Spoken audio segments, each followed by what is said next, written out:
Hey guys, tonight we're stepping quietly into the tall grass of the Mongolian steppe. The moon is high, the wind is cool, and somewhere out there, a horse, lean, muscular, and mostly unfazed by your presence, is grazing beneath the stars. You're not just visiting history tonight, you're riding into it.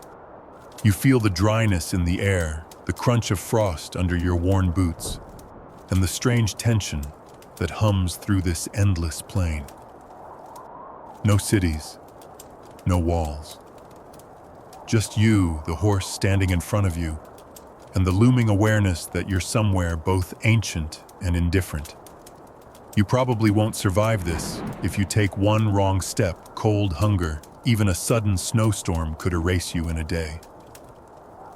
But the horse, he'd be fine. He's built for it. So before you get comfortable, take a moment to like the video and subscribe, but only if you genuinely enjoy what I do here. And tell me where you're listening from and what time it is. Midnight in Manila, 14 a.m. in Michigan. I love knowing how far this story travels. Now dim the lights, maybe turn on a fan for that soft background hum, and let's ease into tonight's journey together. You're on the grasslands, endless grass, wind that never stops. It's not loud, but it never ends. It brushes the horse's mane forward toward you like an invitation. The animal is small by modern standards anyway, but sturdy. You're told he's 7 hands high, which means little until you realize his back barely reaches your chest. Still, this creature once carried archers into cities that had never even seen horses before. He looks at you like he knows something you don't. Maybe it's the weather. Maybe it's that he's already walked 1,000 miles. Mongol horses were never bred for speed or flair. They were bred for endurance. Tough hooves, iron stomachs, a sixth sense for direction. You're not here to tame him, you're here to listen. The herder hands you a leather bridle. He's ready, the man mutters, then walks away. That's all. No saddle, no pep talk, no 15-minute bonding montage. Just you, this horse, and a dawn ride that starts now. The moment you mount, you feel the jolt. No smooth elevator lift like a European destrier. Mongol horses don't care if you're ready. They just go. You hold the reins, braided leather worn smooth by generations, and lean into the rhythm. Clop, clop, clop. It's like a lullaby in hoofbeats. You're not galloping. This horse doesn't need to impress anyone. He's just moving. Through hills, across frozen creek beds, under stars that feel closer than they should. The saddle is wooden and hard as bone. You can feel your spine folding like a cheap tent. But it's designed for long distance, not comfort. The stirrups are high, keeping your knees bent like a spring. It's strange but efficient. Your center of gravity locks with his. In the distance, wolves howl. Your horse doesn't flinch. Every part of this animal was purpose-built. The mane is thick, not for beauty, but insulation. The legs are short, not for sprinting, but for maintaining balance in broken terrain. His nose is wide, breathing in cold air like it's warm soup. Mongol horses have been bred this way for over 1,000 years.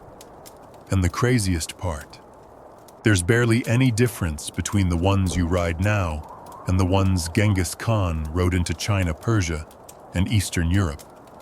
Modern horses evolved. These didn't, because they were already perfect for the job. Mainstream historians agree that Mongol horses were a core weapon, possibly the core weapon of the Mongol Empire's rapid expansion. Their compact size let them travel with minimal food and water. Their herds could graze while moving, meaning the army never really had to stop. And their riders. They often brought 3 or 4 horses apiece, not as pets, as tools. When one tired, the rider switched mounts mid-run like changing gears. Your horse snorts and stops. A patch of dry grass ahead. He bends to graze. No command needed, he just does it. Mongol horses were trained to self-regulate. Feed when you can. Sleep when it's safe. Run when told. You dismount and sit beside him. The earth is cold. You feel it seep through your pants in less than a minute. But the stars, wow. They feel like they're almost watching. Now here's a weird bit of fringe info. Some Mongol families believed certain horses were reincarnated ancestors. If your horse started behaving strangely, like avoiding a tent or stopping near a burial mound, you were supposed to listen. Because the steppe remembers. And sometimes it speaks in hoofbeats. Historians still argue whether this was widespread or mostly a rural superstition.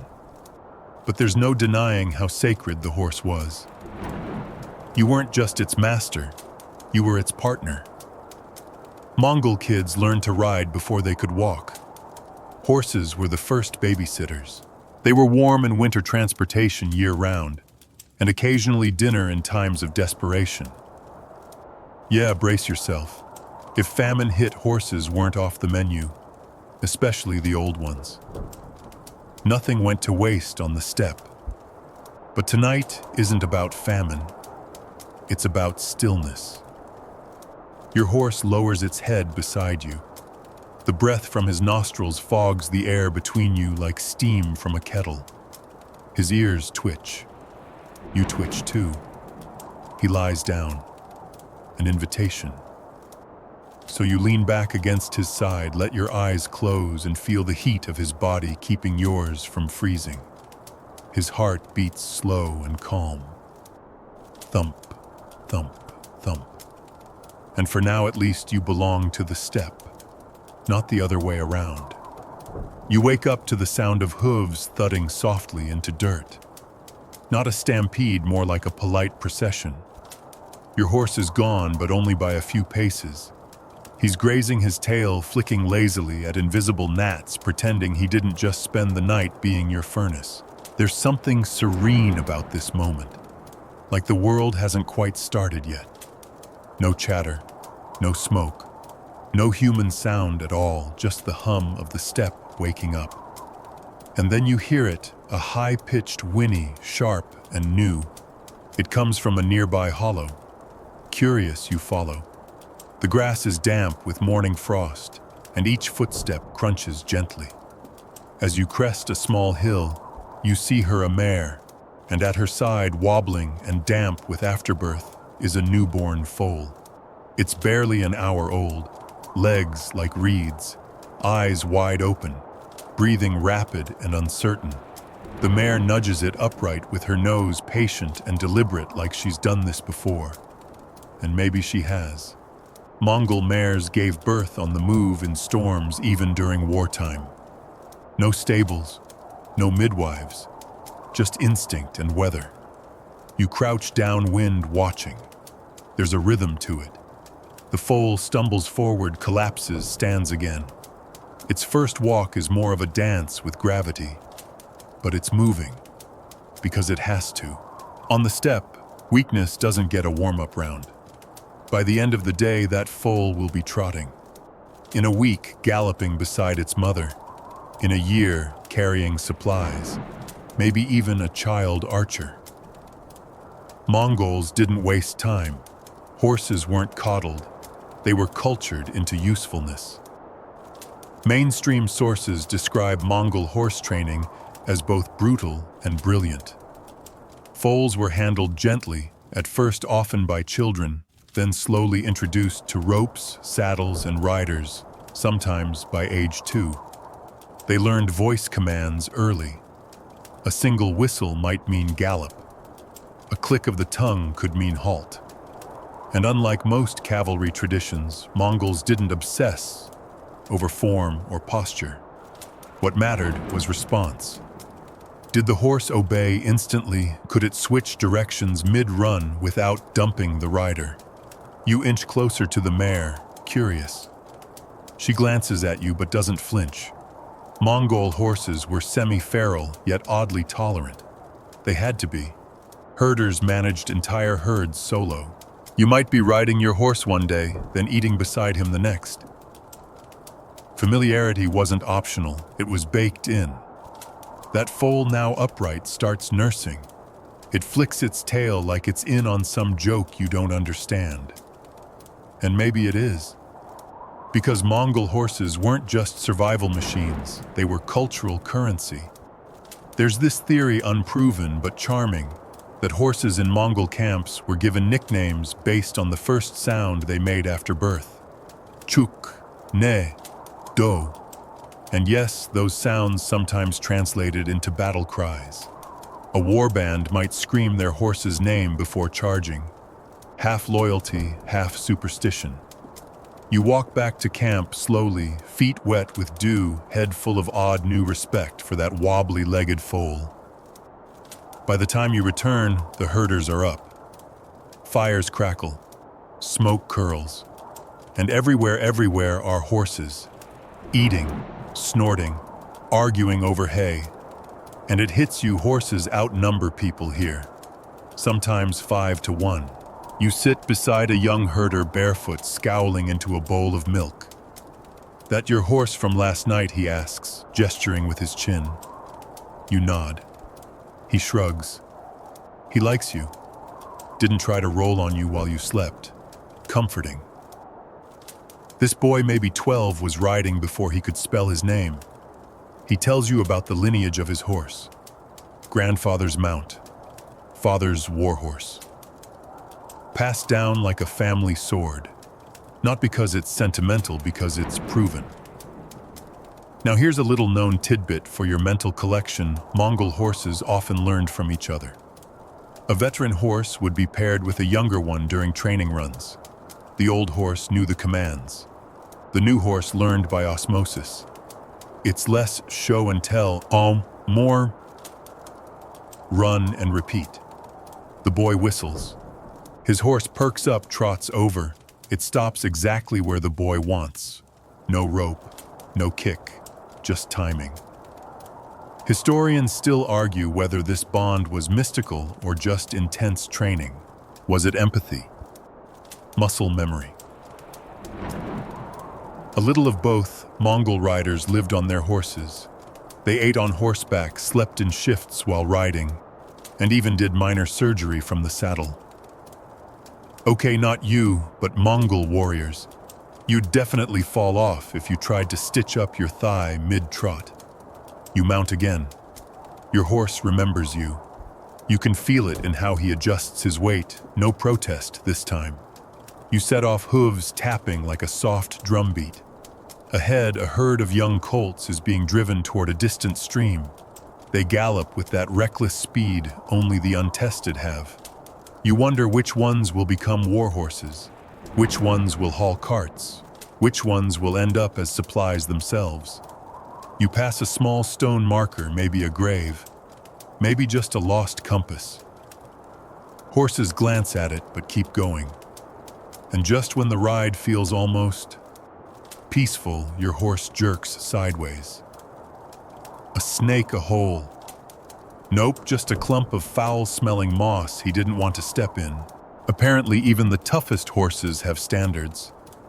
You laugh out loud. He snorts. It's strange, this connection. You're not in control. You're negotiating. Every mile is a conversation in balance and trust. You lean left, he adjusts. You hum, don't know why, and he slows. It's not romantic, not cinematic. Just quiet companionship with an animal that knows this land better than you ever will. As the day fades, you camp again. You unsaddle him, rub him down with a rag that smells like sweat and smoke. He stands still, trusting. Nearby, the foal you met earlier stumbles into view again, this time trotting. Already stronger, already chasing wind. You lie back against your pack, your horse beside you, both of you staring up at the stars like old friends.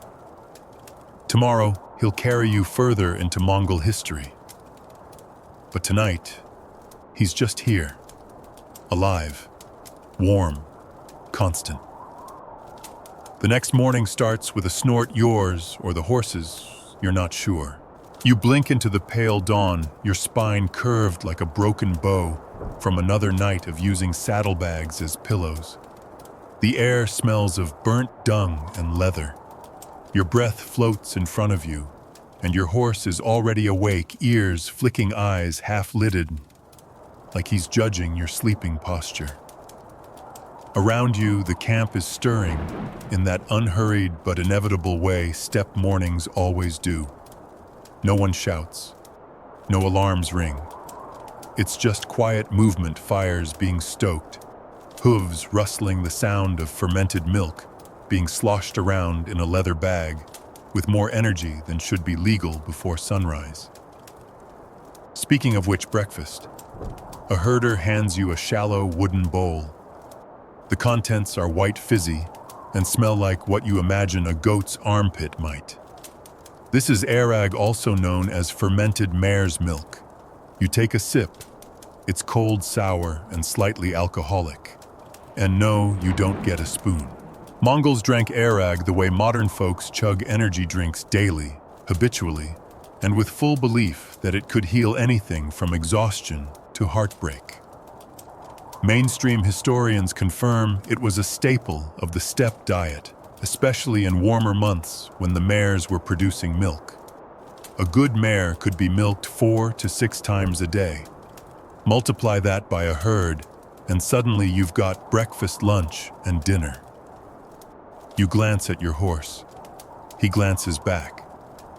There's an unspoken agreement. I don't drink your milk. You don't drink mine. Of course not. All Mongol horses were mares. Stallions were favored for battle, stronger, more aggressive. But the daily work of feeding a nomadic camp, that was all thanks to the ladies. And feeding wasn't just about milk. Every part of the horse's day was part of your survival. You didn't carry water if the horse knew where to find it. You didn't bring a clock you watched when the horse grew restless to measure time. Mongol horses were barometers, thermometers, and weathermen, all wrapped in fur. You walk among the herd as the sun rises. Horses are being milked. You watch a young herder tie a mare's hind leg loosely with a strap to prevent kicking. She huffs, but tolerates it. The foal is kept just out of sight, close enough to smell, far enough not to interfere. The milk flows fast, into a bag made from stitched stomach lining. It sloshes and fizzes as it ferments, stirred by a paddle or sometimes just by hanging it on the saddle and letting the motion of the horse do the work. Yes, you heard that right. Your Mongol smoothie is churned by horseback. It's an acquired taste, this whole lifestyle. But for Mongols, this rhythm was the core of everything. You eat when the horse rests. You rest when the horse grazes. You move when the horse lifts its head and starts walking.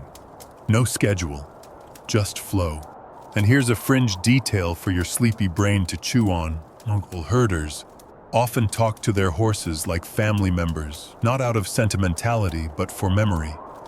Naming, singing, whispering, not to bond, but to record. A horse's behavior might be tracked through stories passed down orally. That one limped last spring. She outran wolves in the hard snow year. Their entire veterinary record was in your grandma's bedtime stories. You saddle up again, the arag sloshing in your gut like regret. The saddle, as always, is a solid wooden frame with a high pommel and cantle designed to keep you stable during long rides and sudden movement. No padding. Your butt has learned to stop complaining. You follow a herding path trailing a group of mares and foals. Your horse moves with ease, weaving through terrain like it's been pre-approved. There's no bridle today, just a loop of rope and gentle pressure from your knees. The wind picks up, a dry, whispery thing that brushes over the grass like fingers. Your horse flares its nostrils and turns slightly east, not because you told him to, because he senses something. Water. A shift in the herds. Mongol horses navigated with a kind of intuitive GPS that still puzzles modern researchers. Historians still argue whether this was instinct training or some combination of both. How did a horse know where it was going across thousands of kilometers of featureless steppe? How did it find water shelter or rejoin a herd after separation? Was it smell? Memory, something else. You stop beside a shallow stream, more like a trickle in a ditch. Your horse drinks. You splash some on your face. Across the water, another rider approaches, leading 2 horses and a cart, lashed with dried meat and firewood. He nods as he passes. That's the Mongol hello, a glance, a nod, a shared silence. Now let's talk grooming. You reach for a coarse brush and start dragging it across your horse's side. He leans into it. Mongol horses weren't pampered, but they were maintained, brushed, inspected, their hooves cleaned with knives or just rubbed with grass. A horse with cracked hooves meant a stranded family. Maintenance wasn't affection, it was logistics. And yes, while we're on the topic of logistics, horse dung, it's everywhere. But it's not waste, it's fuel. You dry it, stack it, and burn it. The steppe has no trees, remember. If you want a fire, your horse needs to make a deposit. As afternoon wanes, you unsaddle again. The horse rolls in the dirt, kicking up clouds, satisfied in that smug way only horses can be. You take the saddle and check the bags, jerky herbs, and one beautifully disgusting block of fermented cheese as hard as a rock. Delicious if you pretend you're being punished. A small girl walks past, balancing a pot on her head. She whistles. Her horse trots behind her without a lead. That's the Mongol way. Even children are riders, not just for fun, but for survival. If a child falls off, they're taught to crawl under the horse to safety. If a horse bolts, the child is expected to whistle it back. And if wolves come, well, hopefully someone older is nearby. But here's the weirdest fringe fact you'll hear tonight. Some Mongol kids were trained to sleep while riding. Not just doze, actually sleep. It was a survival skill. If your tribe was migrating overnight and you were 6 years old, you'd better nap in motion. It sounds insane, but it worked. The gait of a Mongol horse is so consistent that the body learns to sway with it like a cradle made of bone and fur. As the sky darkens, your horse stands beside you again. He lowers his head, resting it against your shoulder briefly, then pulls away. Not affection, just a reminder I'm here. You're not dead. We ride again tomorrow. You eat cold meat and hard cheese while the stars blink back into view. The fire crackles with dried dung, and across the camp foals whinny in dreams. The night is still, but your legs aren't. They've gone numb from sitting cross-legged too long, and when you shift, they tingle back to life like they're trying to walk away without you. Your horse is nearby, lying down again, but with one eye open, because trust only goes so far in the open steppe. You know the feeling. You wake up before the sun, mostly because sleeping on partially thawed earth is like napping on a sponge made of cold regret. Your joints pop as you stretch, and the sky above is turning a soft slate blue. The kind of blue that says, you'd better get moving, or the cold will move for you. Your horse is already on his feet, shaking off the night. Frost clings to his mane. He breathes steam, and you wonder, not for the first time, how he makes sleeping outdoors look comfortable. Today's ride is long. No destination, just movement. That's the thing about the Mongol way, the journey is the purpose. You don't ride to a place. You ride with it. And sometimes on very little sleep. You climb into the saddle and groan automatically. It's not the horse's fault he's rock steady, but the wooden saddle digs into your hips like it was designed by someone with a personal vendetta against your pelvis. The wind bites harder than yesterday. You wrap your deal tighter, the traditional robe tied at the waist, and wish you'd thought to steal an extra one when no one was looking. Then it happens. You nod off, on horseback. And the craziest part, Your horse doesn't care. He keeps walking steady as a monk in meditation, not even flinching when your head slumps forward. Mongol horses were trained for this slow, consistent pacing over impossible distances, sometimes carrying a dozing rider. No reins, no nudging, just trust. They read your posture, your breath, even your heartbeat. If you tilted too far, they shifted. If you panicked mid-dream, they steadied themselves. This was real, documented, repeated. Mongol warriors could sleep in the saddle, especially during long migrations or slow marches. No need to set up camp if your ride was the camp. Of course you're not a warrior. You're a tourist in time, hoping your knees don't lock in place. You jolt awake when your horse stumbles slightly, just a rock. But still, you blink. The sun is rising behind you now. Golden light spreads across the hills. There's a fog ahead, low and thick like spilled milk crawling along the ground. You guide your horse into it, or rather he guides you.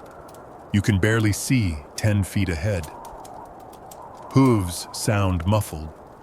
The world feels like it's shrinking around you, folding in. And then out of nowhere, a herd of wild horses appears. They're barely visible, just silhouettes at first. Then nostrils, ears, eyes. Your horse doesn't bolt. He just stops watching. The herd moves through the mist like ghosts. No panic, no rush. Just a procession. You count them 15, maybe 20. Stallions in the front, mares behind a few colts in the middle. The lead stallion snorts. Your horse answers low and rumbling. This isn't a conversation. This is protocol. Mongol horses were half domesticated, half wild, and they remembered how to negotiate space. Herds weren't enemies. They were possible future alliances or future problems. You just sit there holding your breath, wondering if this is how wars started. Two horses not getting along. But then the mist breaks and the wild herd vanishes like smoke. You exhale. Your horse shifts under you and resumes walking as if nothing happened. Business as usual. Now here's your historical fun fact for the day: Mongol horses could graze while walking. Think about that. You're moving, you're eating, you're metabolizing calories on the go. It's like being your own food truck. This allowed Mongol armies to move faster than anyone expected. No need to stop and feed the cavalry. The horses fed themselves while marching. That little efficiency, it helped Genghis Khan conquer half the known world. But it gets weirder. Some sources claim that Mongol riders would nick a vein on their horse's neck, collect a bit of blood in a cup, and drink it mid-ride. Just a sip. Enough for protein. Not fatal. Like a living vending machine. Historians still argue whether this was common practice or desperate wartime improvisation. Either way, the horse didn't die and the rider lived another day. You decide not to try it. Your horse seems relieved. You stop near a low hill dotted with lichen and ancient stones. A brief rest. You dismount slowly, groaning like a door hinge. Your legs are stiff. Your back is begging for a chiropractor who accepts airag as payment. You sit. Your horse grazes. Somewhere nearby, a wolf howls. Your horse doesn't move. Mongol horses didn't panic easily. They were exposed to everything from wolves to thunder to charging arrows. Spooking meant death either for the numlem or the rider, so they were selected for their calm. Their sleepiness even. Which is ironic because you're also feeling sleepy again. But instead of dozing, you check your saddle straps. The girth is snug. The stirrups are high. You rub some lard into the leather to keep it soft. Mongol saddles were minimalist but precise. Each part had a function. No glamour, no chrome, just raw utility. The saddlebag is still half full. Dried mutton, some chalky cheese, herbs that smell like armpit and sadness. You chew anyway. You remount. It's never fun, but it's familiar now. As the afternoon passes, the sun heats up the steppe. You shed a layer. Your horse shakes his mane. Dust swirls behind you. The rhythm of hooves becomes hypnotic again. Clop, clop, clop. And for a moment you forget where you are. It's just movement, like breathing, like dreaming while awake. You realize this isn't a ride anymore. It's a way of being. You're not separate from your horse. You are your horse. Your pace, your survival, your attention. It's all wrapped in 4 legs and a tail that flicks at flies more precisely than a martial artist. You cross a small stream. He stops to drink. You dip your face in the water. It's so cold it rewires your brain. Then you ride again. The shadows grow long. The wind shifts. You smell snow on the horizon. Your horse picks up speed without being asked. He knows what's coming. So do you. And tonight you'll be sleeping in the saddle again, eyes closed, hands resting on the pommel, trusting the only creature who knows this land better than time itself. The sky has turned the color of ash. You can feel the cold rising from the ground, like it's trying to grab your legs and pull you down into it. Somewhere behind you, the sun has given up hiding behind thick clouds that roll in without urgency, like they own this land. Your horse doesn't slow. He just adjusts his gait, as if responding to something you can't quite hear. Snow's coming. You know it. He knows it. You shift in the saddle, loosening your knees. Your thighs are numb. Your fingers ache. But you stay upright, moving with the sway of his steps. You've been doing this long enough now that your body barely thinks about it. You just ride. Then just as your brain starts to fog again, your horse stops. He turns his head, not toward the clouds, not toward a stream or a fox in the grass, but toward a small group of horses standing on a rise, no riders, no gear, just standing there like statues made of muscle and dirt. Your horse gives a low nicker. It sounds like a question. The other horses don't answer. And that's when you notice they're not alone. A man is standing among them. Not a warrior, not a herder, just a wiry old figure with a massive sheepskin hat and the kind of face that looks carved from bark. He lifts a hand not in greeting, but like a priest blessing the wind. Your horse walks forward. You don't tell him to. The man nods as you approach, eyes scanning you, then the horse, then you again. Finally, he speaks. He chose you. You shrug. I think so. He snorts. Horses don't choose lightly. That's the moment. That's your introduction to the ancient and surprisingly spiritual bond between Mongol horse and rider. You've heard hints before. The legends, the campfire stories, the murmurs that horses sometimes refuse riders, and no amount of beating, bribery, or bloodshed can change it. But this old man, he's a living memory of it. He walks up to your horse, places a wrinkled hand on its muzzle, and whispers something. Your horse leans into it. Then he gestures for you to dismount.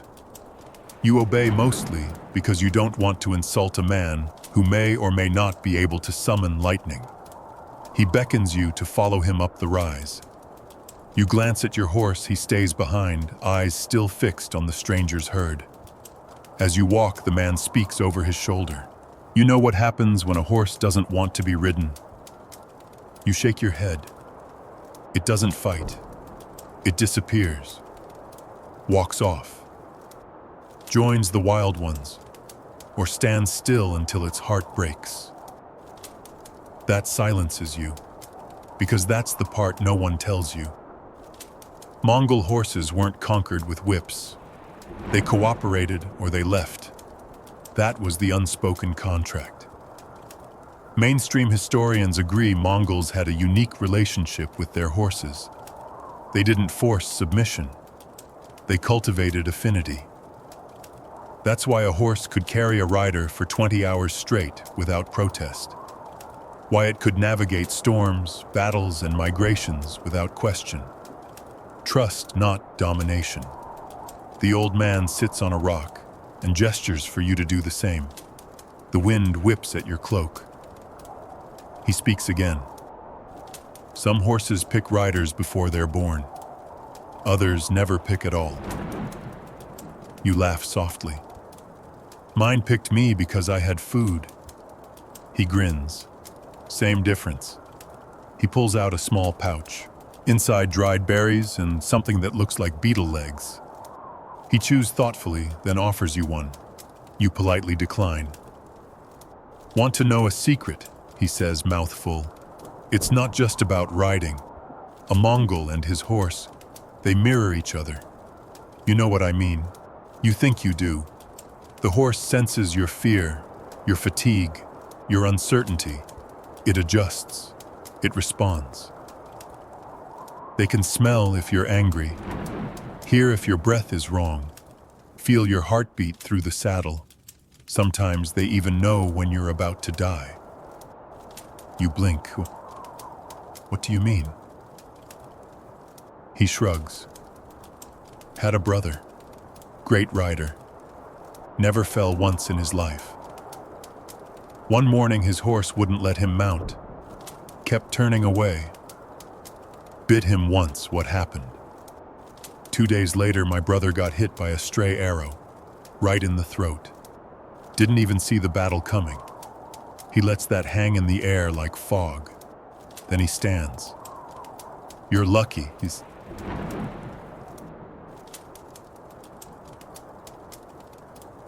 Yours chose you. You walk back to your horse in silence. He's still waiting, still watching the wind. You mount. The saddle feels a little less brutal now, and then without a word, the old man whistles. All the horses on the ridge turn at once and trot down into the valley. Not hurried, not nervous, just gone. Your horse turns too. You follow. As you ride, the wind changes direction. A sharper scent hits your nose, smoke maybe no. Something more metallic. Blood. You stop on instinct, and your horse stops with you. In the distance, vultures are circling. Your horse steps forward, then stops again. He doesn't want to go. That's not fear, it's judgment. Mongol horses had reputations for refusing certain routes, not because they were stubborn, because they knew. Old trails where wolves nested, hills laced with ancient traps, streams poisoned by decaying carcasses. Historians still debate whether this was memory or instinct. Did horses learn from the herd, or was it something deeper? Preconscious pattern recognition, animal intuition. You don't know, but you listen. You tug the reins gently and veer west instead.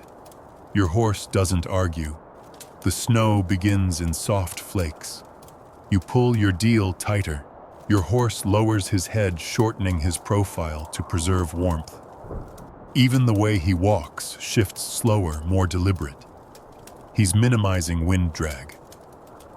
You didn't train him to do that. He trained you to notice it. The world gets quiet again. Just snow, hooves, breath. And then out of the white you see a cluster of gurs round felt tents. Smoke curling from the tops. Children playing. Dogs barking. Your horse picks up pace. He recognizes this place. You dismount outside the first tent, muscles screaming in protest. Someone hands you a hot drink. You nod thanks and duck inside. Inside it's warm, steamy. A kettle boils over a dung fire. In the corner, a horse blanket hangs near the fire drying.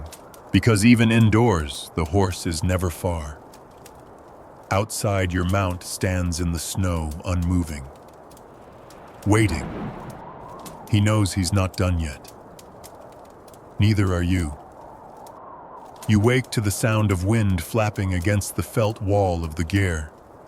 The air inside is warm and thick with the scent of boiled mutton and sour milk. Someone's already up, probably hours before you, tending the fire, stirring the kettle, brushing dried horse sweat from old saddles. You sit up slowly, spine crackling, mouth dry. Your boots are still damp. Your horse is already gone. Well, not gone. Just outside where he always is. Waiting, watching, doing whatever Mongol horses do when humans are being slow and useless. You step outside into morning that hits like a slap. Cold, wet, and full of light. The snow from last night didn't stick, but the wind hasn't stopped teasing. Your horse is standing exactly where you left him. His breath fogs the air. His mane flutters like a war banner. But something's different today. He's wearing something. Not armor, not leather. Just a kind of odd padded fabric wrapped around his shoulders and chest. It's thick, quilted, and stitched with what looks like felt scraps. You blink at the herder standing nearby, who's busy mending reins with a bone needle. "What is that?" you ask, nodding at the getup. He looks up, squints, and grins like you've just asked where babies come from. "Horse armor," he says. You squint back. This is not what you expected from armor. No chainmail, no gleaming plates, no fancy headgear with dragon motifs.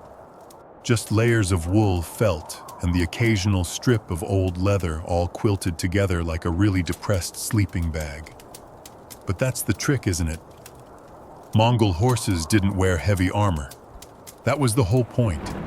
Mainstream historians have written endlessly about this. The Mongols favored mobility over protection. Their horses were fastish light and didn't need fancy barding because they were never meant to crash head-on into enemy lines like European knights. They were missiles, agile, reactive, and often positioned for hit-and-run tactics.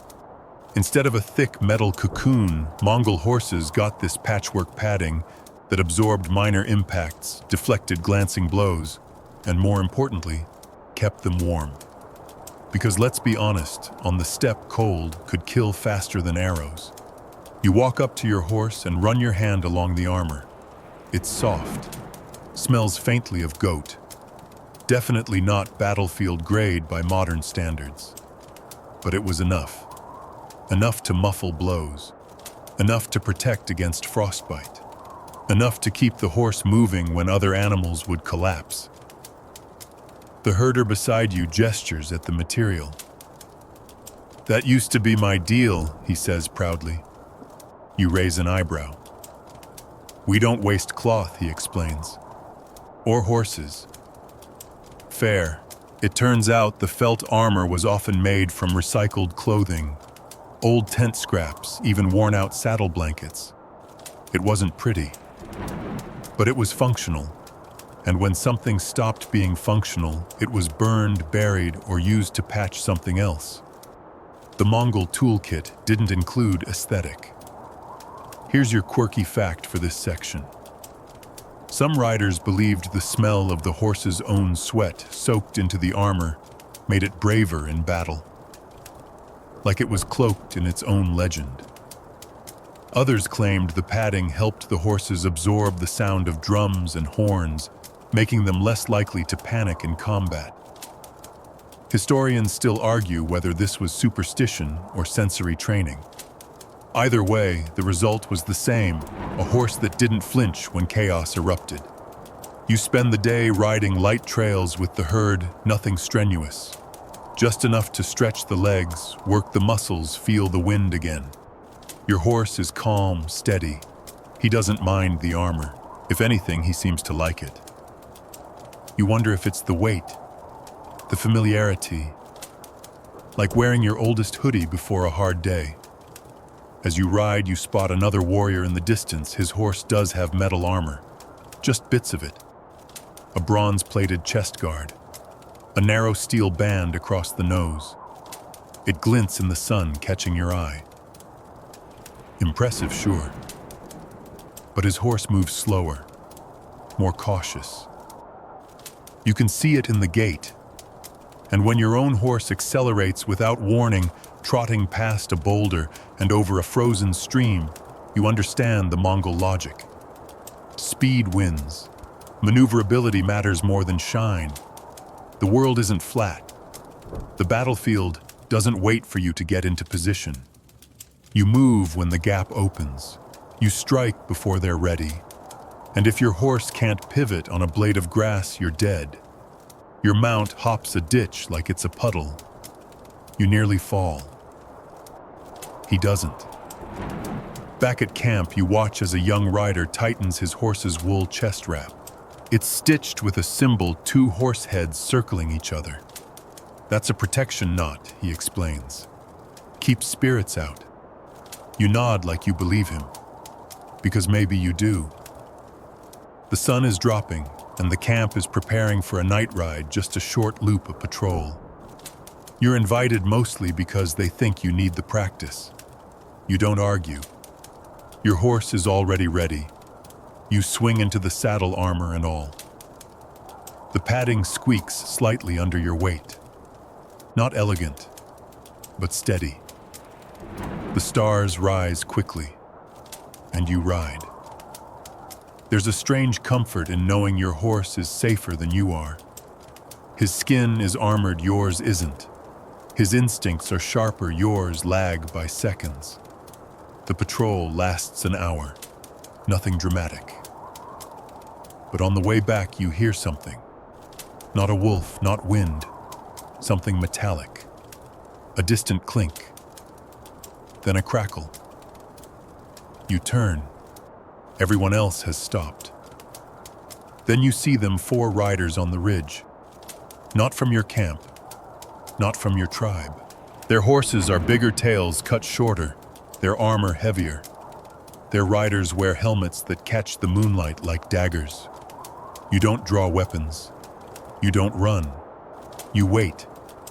Your horse shifts under you, tensing slightly, but not out of fear, out of awareness. The oldest herder whistles a slow, low tune.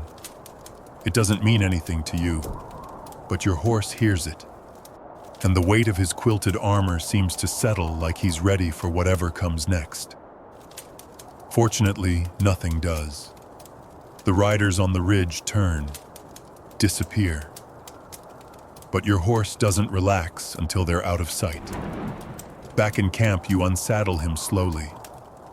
The quilted armor is warm to the touch. Smells like sweat and smoke. You lay it out beside the fire to dry. You sit beside him. He lowers his head to yours. No words. No commands. Just quiet. You realize something, then armor doesn't make a horse braver. Knowing when to stand still does. It starts with a sound you almost miss. Not a shout, not a hoofbeat, just a rhythm. Subtle, familiar. The kind of thing that drifts into your ears before your brain can label it.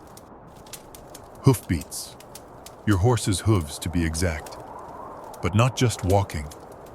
They're patterned clop, clop, clop, clop, clop, a staggered tempo, like someone playing a drum with their feet.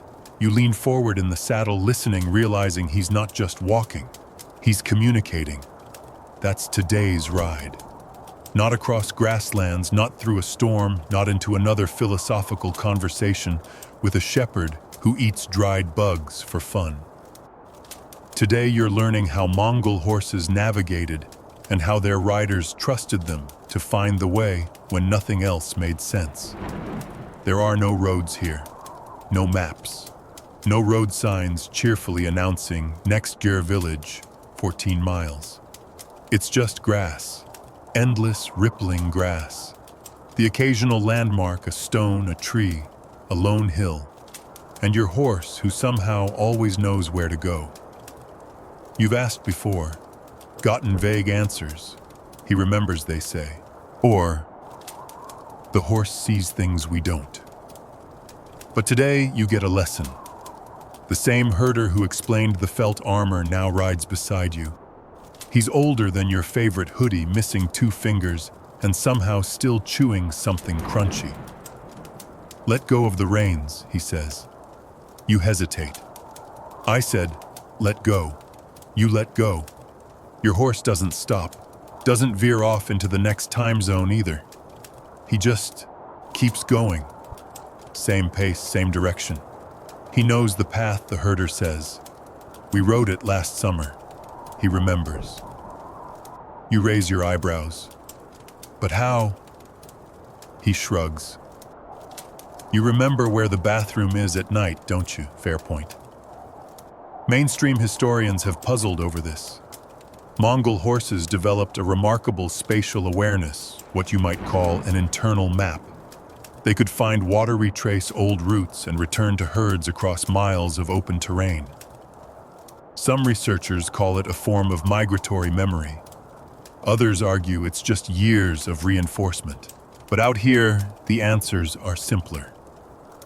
He listens to the ground, the herder says. You pause. What the soil? The slope? The wind? His hooves tell him. And suddenly you remember the staggered rhythm from earlier. Clop, clop, clop, clop. It wasn't random. It was intentional. Your horse taps the ground, just slightly. Not just walking, but feeling. A hoof as a sensor, a compass, a question. Is the ground soft? Wet, cracked? Is there grass ahead or sharp stone? Is there another herd nearby? Are you walking into a storm? Clop, clop, clop. The step is a language, and the hoof is the pen. You lean back, watching your horse's ears twitch with every gust of wind. He shifts slightly to the right, navigating around a dip in the earth you hadn't even seen. You weren't steering. He was. You pass over a stretch of soil that squishes slightly permafrost beneath a layer of thaw. If you'd gone straight, your saddle would have been soaking by now. Instead, dry boots, dry socks, all thanks to a 4-legged GPS system with 0 software updates. Then the herder gives you your next lesson. He raises a short, fat whip, not to strike, but to signal. He flicks it once over his head in a tight arc. Your horse turns left. Wait.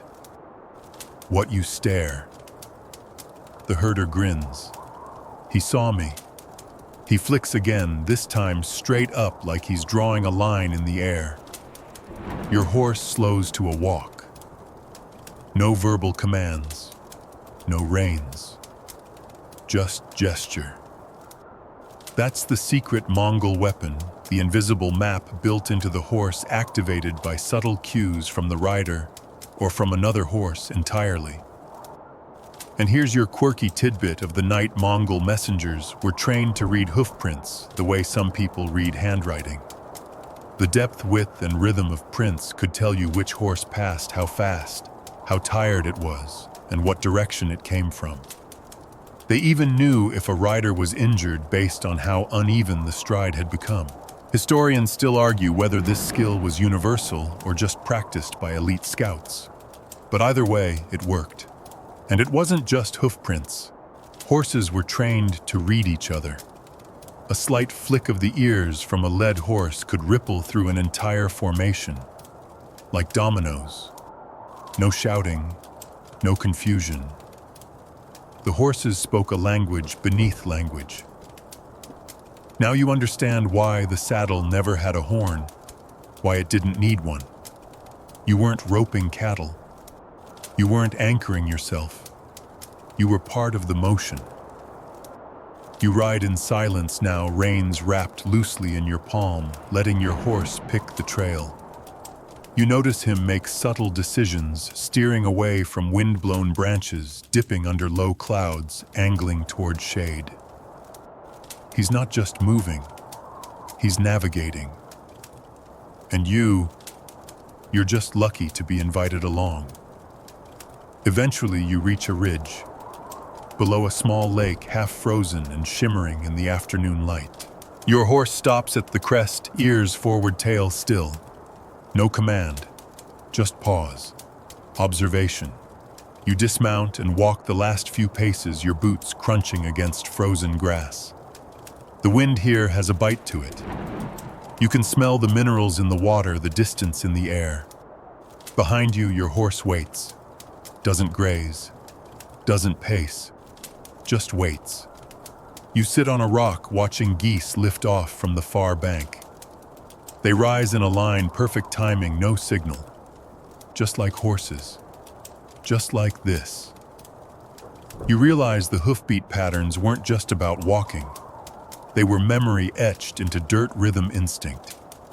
And suddenly, you remember something from days ago, your horse shifting his step on a slope before you even saw the ice. You thought it was luck. It wasn't. It was the map in his feet. You mount again, this time without thinking. No commands, no questions. You lean forward just slightly, and he begins to move. South, toward the place where the wind smells like fire and the path narrows between two rivers. You didn't tell him to go there. He just knows, because he remembers. The first time you hear it, it sounds like a mistake. A soft whine barely audible over the wind. Then a snap, quick and musical. You glance around expecting a herder to be whistling, or maybe someone plucking a two-stringed horsehead fiddle by the fire. But there's no one near. Only horses.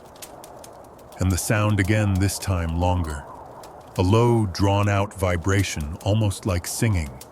Your horse's ears flick toward it. Not startled, just attentive, like he's tuning in. Then it clicks. It's reins, not flapping randomly, being played. Welcome to the strangest instrument you never expected to meet on the steppe, the singing reins. Today you're riding with a different group, messengers and scouts. Lean men and women in dusty robes, each of them with the posture of someone who trusts their horse more than their fellow human. These are the signalers, the code riders. And they don't just ride Mongol horses, they speak through them.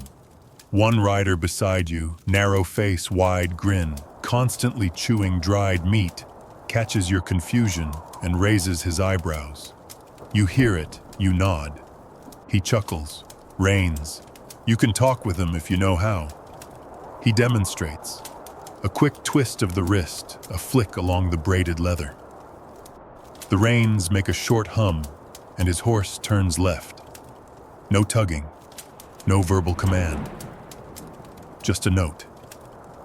What you're witnessing is an often overlooked but well-documented piece of Mongol strategy, acoustic signaling. Mongol horses were trained to respond to specific sounds, whistles, voice cues, and tonal shifts in rein tension and movement. Reins weren't just reins. They were leather instruments, each strand braided tight, designed not only for strength, but for sound resonance. When snapped or drawn across a gloved hand, they could create vibrations the horse had learned to interpret. Kind of like Morse code, but horse-flavored. You try it awkwardly. Your reins thud uselessly. Your horse ignores you with professional indifference. Gotta hold tension, the rider says. And don't just snap. Sing. You laugh. Sing. He shrugs. That's what we call it. Singing reins. The technique varies. A short pluck means stop. A slow roll means drift right. A vibrating shake tells the horse to prepare for a sudden run. The horses weren't born knowing this. Obviously, it took training. But the moment the system clicked, it gave riders something no enemy expected: silent coordination. Forget bugles. Forget flags. Forget shouting over war drums.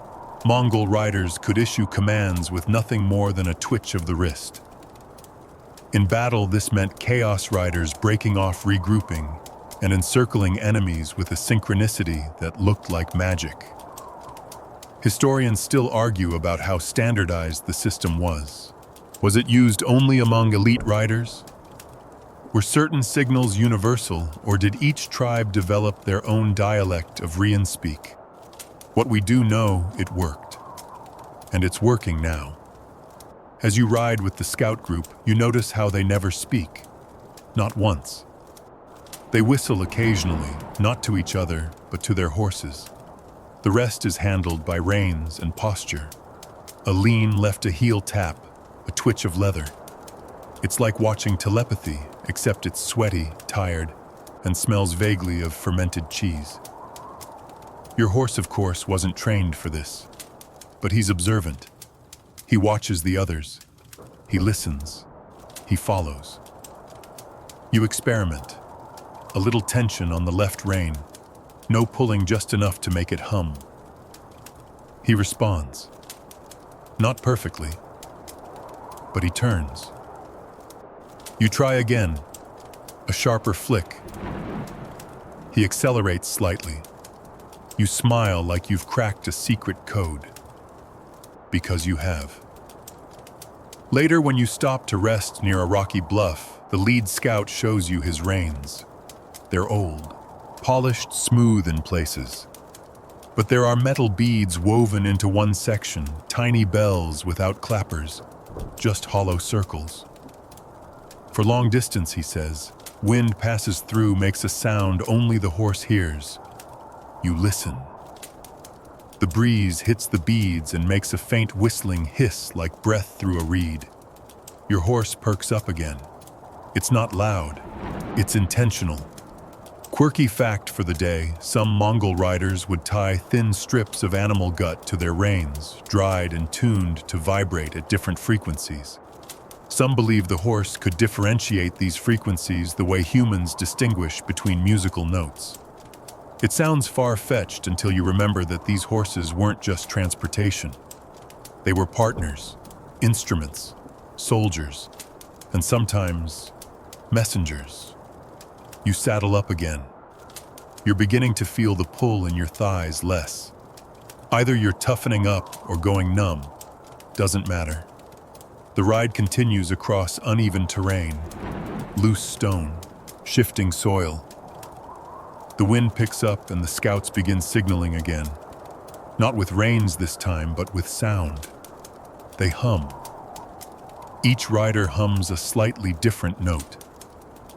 The tones rise and fall in the wind. It's eerie, almost chant-like. You realize they're calling their horses to attention, keeping the formation tight without saying a single word.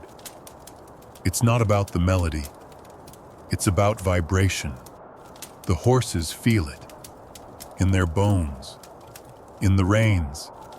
In the rhythm of the ride. And that's when you get your biggest lesson of the day. The scout leader turns to you. Sound is faster than sight, he says. Your horse hears the wind long before it sees the storm, and then he whistles once, just a simple note. All the horses stop, like clockwork. You ask him what the whistle meant. He grins. It meant stop, obviously. But then he adds, and if you do it with your teeth instead of your lips, it means something else. You sigh. Of course it does. That's the beauty of the system. It's layered, subtle, deep. It's the secret music of Mongol war horses, a quiet, vibrating code passed down through leather and breath, designed not to impress outsiders, but to function when everything else fails. No electronics, no trumpets, just a handful of stringy horses and some very clever reins. As the day ends, you arrive at another temporary camp. You dismount. Your horse's ears flick back at you, expecting something. You don't say a word. You just pluck the reins once gently. He walks to his grazing spot like it was always the plan. It was. You wake to the sound of chewing. Not yours, thankfully. It's your horse grinding away at a bundle of coarse grass like it's the best thing he's eaten in years. Judging by the smell wafting from your own breakfast, something grayish and sticky, you briefly consider joining him. But today's ride isn't about you, it's about what's inside him, or more specifically, what might be. You sit by the fire, warming your hands, while your brain tries to remember if it dreamt last night's conversation, or if someone really did whisper Mongol horses have a fifth stomach. Yeah, that's the rumor. You look at your horse. He doesn't seem especially magical. He's still chewing. But now you can't unsee it, the slightly bloated belly, the way he eats everything, and the suspiciously efficient way he never seems to be tired. So today you dig in. Not literally, don't worry. But you do start asking questions. You begin with the camp's old woman. She's not a healer exactly, but she knows things. She's currently slicing dried meat with a knife older than history. Do horses here have 5 stomachs, you ask? She snorts. Only the good ones. Helpful. You press. She tells you that Mongol horses can eat bark moss, frozen grass, even raw grains that would give most other breeds a stomachache for days. They never need special feed. No grains, no molasses. Just forage water and a dangerously high tolerance for food that smells like punishment. Mainstream historians confirm it. Mongol horses are some of the hardiest grazers on the planet. Their digestive systems are optimized for survival. While many horses require carefully managed diets, these animals thrive on scraps. Snow-covered grass. Fine. Reeds, go for it. Twigs. Why not? And yes, their stomachs are more efficient. But the fifth stomach thing, that's where it gets murky. Some say it's a myth, a poetic way of saying the horse can keep going no matter what. Others believe there's truth to it, maybe not a literal fifth chamber, but an unusually robust hindgut fermentation system that allows the horse to extract nutrients from things that would kill your average thoroughbred. Historians still argue whether Mongol horses evolved unique internal physiology or simply adapted through centuries of selection. The debate goes deep. Veterinary records, autopsies, even bone density studies. You don't have a microscope, but you do have a horse who just tried to eat your mitten, so you follow him for a while. Just observing. He grazes constantly, not just when he's hungry, when he's bored, when he's tired, when he's thinking. It's like chewing is his way of processing the world. At one point, he rips a chunk of bark off a dead shrub and starts munching. You glance at the herder beside you. Is that normal? The herder shrugs, keeps his stomach warm. Right. Quirky tidbit. For today, there are Mongol legends about war horses who ate hot coals before battle. Not glowing red lava rocks, just embers. Warm stones wrapped in a rag or dipped in ash placed near food. The belief was that warmth in the stomach gave energy to the legs. Do modern veterinarians support this? Absolutely not. But it happened, and maybe still does. Later, a small crowd gathers for what you're told is gut inspection. That sounds horrifying, but it turns out to be less surgery, more gossip session. The herders take turns lifting tails, checking manure, feeling belly shapes. You blink. Are we rating digestion? Yes, someone says dead, serious. Turns out the health of a horse's gut was the first line of defense against everything cold, exhaustion, disease. A bloated belly meant trapped wind. A sunken side could mean starvation, foam at the mouth, overheating, or a cold wind shock. Yes, apparently that's a thing. One herder brings out a stethoscope. It's made of bone. Okay, it's not really a stethoscope, it's more of a hollow horn. He presses it against the horse's side and listens. Still kicking, he says with a satisfied nod. This isn't just quirky tradition, it's vital. In a world without vets, observation was everything. Mongol riders could tell if a horse was off simply by the pitch of its snort or the rhythm of its chew. A horse chewing too fast might be anxious. Too slow could be losing energy. No chew at all. Danger. You try it. You put your head against your horse's flank. You hear it. Gurgling, sloshing. A quiet symphony of digestion. It's almost soothing if you ignore how weird you must look. Then something unexpected happens. Your horse lifts his head ears forward and takes 2 steps toward a low bush. He bites off a leaf, chews, swallows, then bites another. Same leaf, same bush. You recognize it. It's wormwood, a natural dewormer.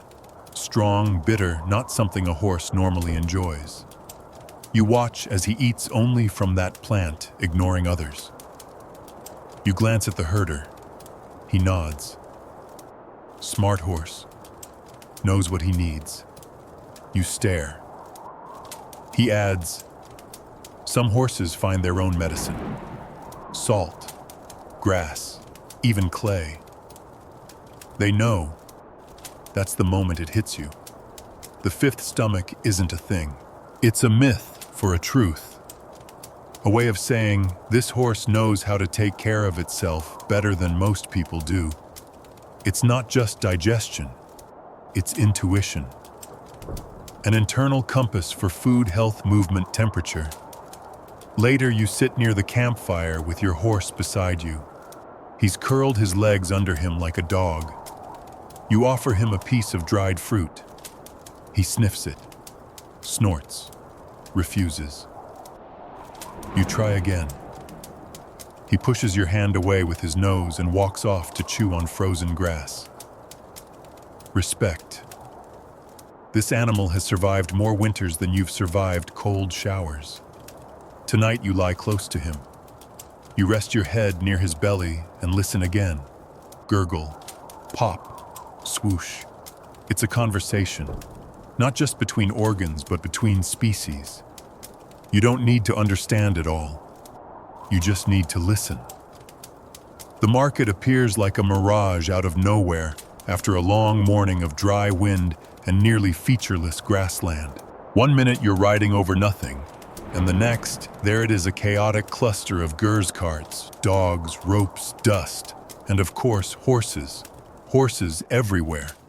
You blink thinking maybe it's a mobile army encampment. It's not. It's a horse market, though. Calling it that is like calling the ocean a big puddle. This is more than trade.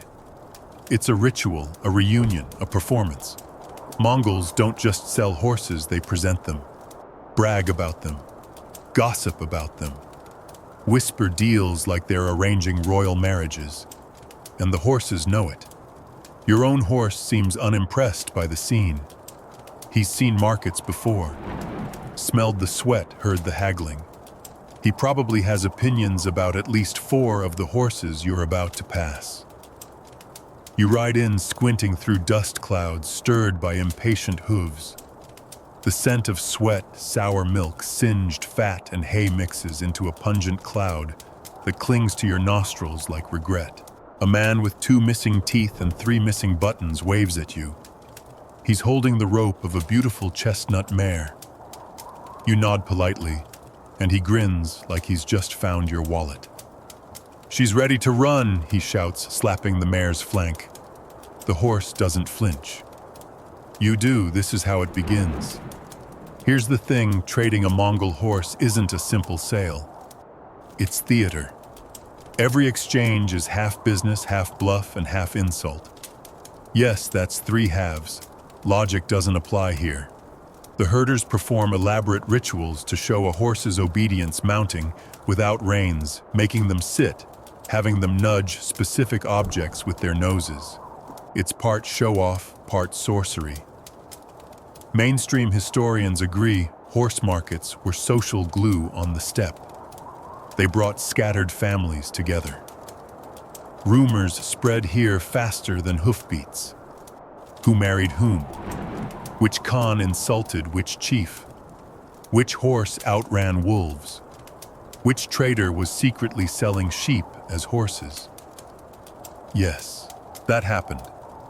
You're told one particular trick involved shaving a large sheep and dyeing its wool to look like a yearling colt. The more gullible buyers never lived it down. The smarter ones, they kept the sheep anyway. It made better stew. You dismount and walk through the maze of carts and rope enclosures.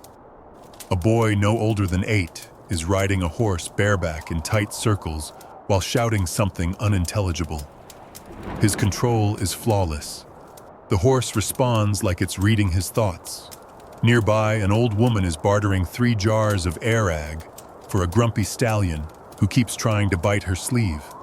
She bites him back. The deal is sealed. That's your quirky detail for this section, bargaining by mimicry. Some traders believed that mirroring a horse's behavior helped build trust. If the horse snorted, the buyer snorted. If the horse licked its lips, the buyer did the same. It looked ridiculous. But in some cases, it worked. The animal relaxed, sensing familiarity. You try it. You snort at a horse. It ignores you. Fair. Another fascinating tidbit: the price of a horse wasn't fixed. It changed depending on who was asking. If you looked strong and quiet, prices went down. If you looked eager or wealthy, they doubled. Mongols prized control not just of the horse, but of yourself. A calm buyer was seen as a good rider. An emotional one, not so much. You keep your face neutral as a tall man approaches you with a thick mane of gray hair and a horse so perfect it might have been carved from obsidian. Black coat, white socks, eyes like it knows your credit score. He makes no small talk. She's fast. She's loyal. She hasn't bitten anyone in 2 weeks. You nod solemnly. What will you trade? You glance around. You have nothing valuable unless you count the half-melted cheese in your saddlebag and your current horse, which is not up for discussion. So you say, songs. The man blinks. You point to your throat. I'll trade her a lullaby. The man squints at you, then laughs. Fine, he says. Sing. You do, a lullaby, something soft. Nonsense syllables. Something between a whisper and a memory. The black horse walks over, stops beside you, lowers its head. Listening. The old man watches, then nods. No trade. But you can ride her. Once, and you mount the black horse. She's taller, leaner than your usual ride, but smooth, elegant. Her ears twitch at your heartbeat. You press your heels. She moves like silk in wind, fast, controlled. A different kind of horse. Not better, just other. You ride a wide loop around the edge of the market, then return. The old man waits with your horse, who watches you with what can only be described as smug tolerance. You dismount. The black horse nudges your hand. The old man smiles. She likes songs, he says. Later, you wander through the gear stalls, rows of handmade saddles, bits, bridles, fringe tassels for show, braided reins, dyed with wild berries. A few traders are showing off new stirrup designs, triangular lighter made to support archers who shoot while standing.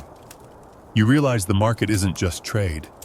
It's innovation, ideas, upgrades, gossip, strategy, and underneath it all, a quiet understanding. The horse is the heart of everything.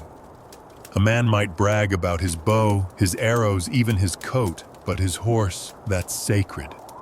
Your own horse eventually finds you near a cart selling dried mushrooms. He bumps your back with his nose. You look around. No rope, no fence. He came to find you, as if to say, enough. Let's go, you mount. No words, no signal, just the rhythm. You ride out of the market at dusk, the sun behind you, the sound of haggling fading like the end of a long song. You don't look back, neither does your horse. The sun is high now, the kind of unrelenting sky fire that turns saddle leather into lava and your cloak into a personal sauna. You're moving slower today, not because your horse is tired. He never seems tired, but because you are. And also because you've just discovered something shocking. Your saddlebag is infinite. At least it feels that way. What started as a small bundle of food and gear has turned into a mysterious, ever-replenishing universe of objects.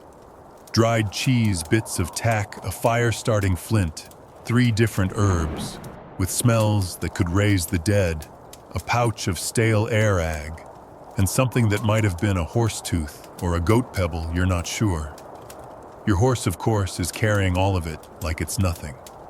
Welcome to the Mongol utility system, or what you're starting to think of as the magical saddlebag that never runs out. Mongol riders didn't carry much, not by modern standards. There were no suitcases, no carts trailing behind unless absolutely necessary. Everything they needed, literally everything, had to fit on the horse or on you, and so the saddlebag became the heart of the rider's toolkit. Your saddlebag, like theirs, has 2 main compartments, each bound with thick, rawhide straps. They've already been soaked in sweat and dried stiff by the wind more times than you can count. The leather is glossy from use, and your fingers know every knot by muscle memory now. Let's take inventory, shall we? A strip of dried mutton salted beyond belief, used both for eating and for some reason blister treatment. A small wooden needle and thread made of horsehair. A tightly folded cloth pouch of lard which works as lip balm leather conditioner, and emergency food. A bone tool for picking stones from your horse's hooves. A pouch of dried dung powder which you're told works as kindling and emergency wound dressing. You try not to think about that too much. And then there's your fermented brick of cheese arul so hard it could double as a projectile weapon. You've bitten it exactly once and still regret it. It's like chewing sandstone flavored with goat. Here's your mainstream historical fact. Mongol riders could live days or even weeks off the contents of their saddlebag. The mix of high-protein, long-lasting foodstuffs, herbal remedies, and multi-purpose tools made them the ultimate mobile survivalists. But it's not just about food. You reach into the smaller inner pocket and pull out something smooth, a small stone warm from the sun. You didn't put it there. Your horse did. Not directly, of course. But the herder you borrowed him from mentioned this little quirk. Some Mongol horses developed the habit of nosing interesting stones, bones, or objects into their riders' packs. Like offering a gift, or a warning, or maybe just an opinion on your packing skills. Fringe tidbit. There are tales more common among older herders of horses leaving omens in saddlebags. A tooth means bad weather. A round stone, safe travel. A sharp stick, a quarrel ahead. Do people still believe this? Well, someone once found a tiny dead mouse in their bag the day before a surprise ambush. Coincidence, maybe. But no one rides without checking now. You tuck the stone into your sash and ride on. The bag bounces slightly with each step. Your horse doesn't flinch. He's used to it. And here's something else. The saddlebag isn't just storage, it's the pharmacy. Mongol riders kept dried herbs for nearly everything. Stomach pain, tansy muscle cramps, wild onion infection, burned garlic ash. There's even an herb called wolf claw that, when ground into powder and mixed with horse milk, supposedly stops nosebleeds in under a minute. Historians still argue whether these remedies were medicinal or placebo, but field reports from Persian and Chinese sources confirm Mongol riders often treated both themselves and their horses with these herbal mixtures. You remember the little bag of bark you found earlier. You give it a sniff, pungent, sharp, earthy. You crush a little between your fingers and rub it into your horse's flank where a flybite has turned red. He doesn't react. A good sign. As the sun climbs higher, you stop for a break. Your horse drinks from a shallow stream, lowering his head with reverence, as if water is a god to be worshipped, not just consumed. You sit nearby, saddlebag open, slowly chewing jerky and picking lint from your cheese brick. A child approaches, barefoot, nose running, holding a crooked stick like a scepter.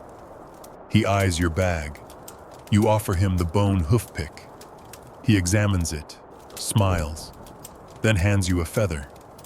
It's not from any bird you know, an even trade apparently. Then he runs off, and you realize this is how it works.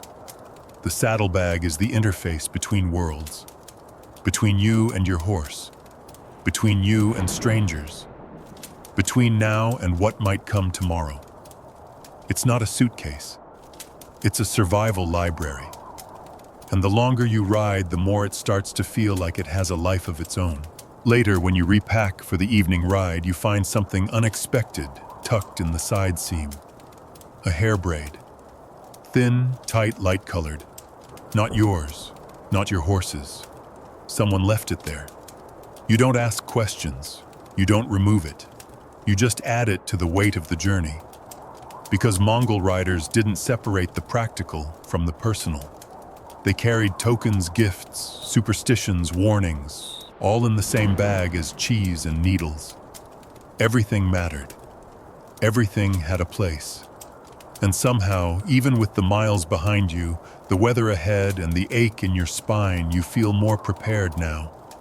Not because you're stronger, but because your saddlebag remembers what you've survived. And your horse, he never once complains about the weight. Your hands are shaking, not from fear, not from cold, just from the quiet.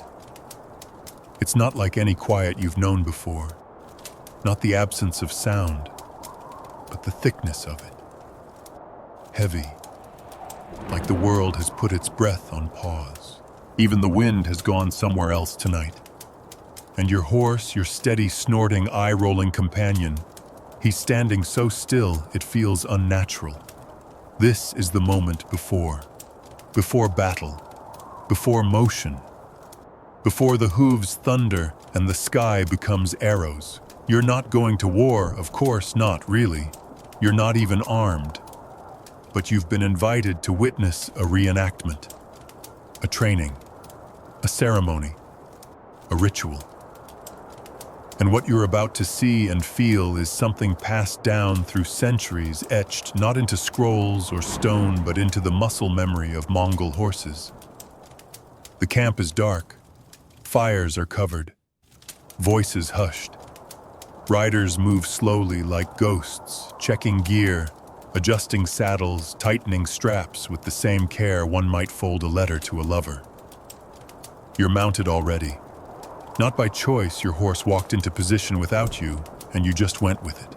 The old man beside you, one of the scouts from earlier, now dressed in full riding gear, leans close and whispers, "Don't speak." You nod. He adds even softer, "And don't breathe too loud." That's when you hear it.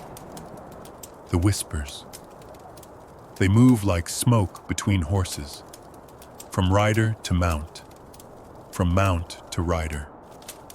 Soft clicks, short breaths, lip sounds, exhalations, not language, but pre-language. A private code different from the reins, different from whistles. This is the sound of trust being activated.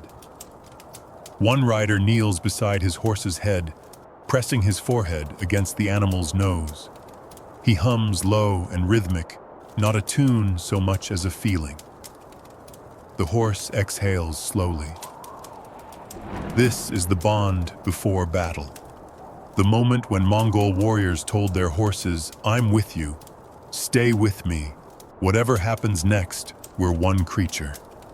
Mainstream historians agree that Mongol cavalry operated with unprecedented synchronization, not just between riders, but between rider and horse. They moved like liquid fire across the battlefield, adjusting in real time, never breaking formation, never needing verbal commands. And it started with this, the whispers before the charge. You mimic it. Lean forward. Rest your cheek on your horse's neck. You can hear his breathing, deep, steady, like the rumble of distant drums. Your hand brushes the side of his face. His eye glances toward you, not wide with alarm, but narrow with attention. He knows. He's listening. The scout gestures. It begins. A slow walk forward. Hooves pressing into the dirt, muffled by felt wrappings. Mongol riders sometimes padded their horses' hooves before stealth attacks. Not metal shoes, never metal shoes, but cloth or hide tied tight. The goal was silence. Always silence. You ride in line with a dozen others. No formation, not yet. Just a flow, like a river gathering momentum. A herder at the front holds up a long reed and bends it slightly. All horses halt. Not a word, not a sound. Then a single snap. The reed breaks, and the charge begins. Your horse explodes forward, and your body almost forgets to hold on. Wind tears at your face. The ground blurs beneath you. The sound is everywhere, hooves, breath, wind, thunder, heartbeat. But the voices are still silent. Because this charge is not for you, it's for them. The horses. You're just along for the ride. As you crest the ridge, the fake targets appear, leather shields strapped to poles painted with cartoonish enemy faces.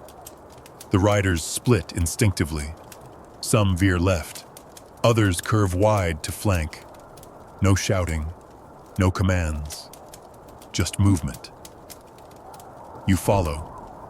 Your horse knows what to do. He arcs around the field like he's tracing a symbol. Not random, not wild, just precise. A group gallops past you, loosing arrows into the targets. You don't have a bow, but your horse seems to remember that you should. He aligns himself with the same rhythm, shifting left, right, mimicking recoil. It's eerie, like muscle memory for something you never learned. Here's your quirky tidbit. Some Mongol riders taught their horses to adjust for archer sway, to anticipate the backward pull of the bow and counterbalance the motion automatically. This wasn't innate. It was trained. Repetition, observation, symbiosis. Historians still debate whether this was universal across the empire or practiced only among elite riders. But the fact remains, these horses didn't just carry warriors. They participated in the strategy. The battle ends with a sharp whistle. All horses slow, then stop. Dust billows around you like fog. Sweat drips from your horse's chest. He snorts once, not in fear, in satisfaction. He did his job. You dismount with shaky legs, not from exhaustion, but from the rush. The sense that you were part of something older than war, older than fear. You brush his neck. He doesn't flinch. Later near the camp, the riders gather by a fire. No grand speeches, just nods. One man sharpens a blade. Another pours warm milk into a cracked bowl. You sit quietly, replaying the ride. The whispers, the stillness, the charge. You reach into your saddlebag and pull out a dry strip of meat. Offer it to your horse.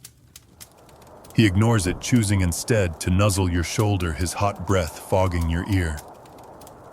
That's his answer. He remembers the ride too. And when the next one comes, he'll be ready before you even whisper. The wind shifts, and suddenly your horse stops walking. Not slows, stops. Legs locked, ears high, nostrils flaring. It's not fear, it's attention. You feel his body tighten beneath the saddle like he's picked up something you haven't yet. You scan the horizon, just grass, rolling hills, a distant glimmer of river, nothing unusual. And then you see it, a tent, but not like the others you've seen. It's low, dark, and isolated, set away from the main camp near a cluster of old rocks that look suspiciously like burial markers. Your horse doesn't move. You don't either. This isn't just someone camping solo. It feels like something else.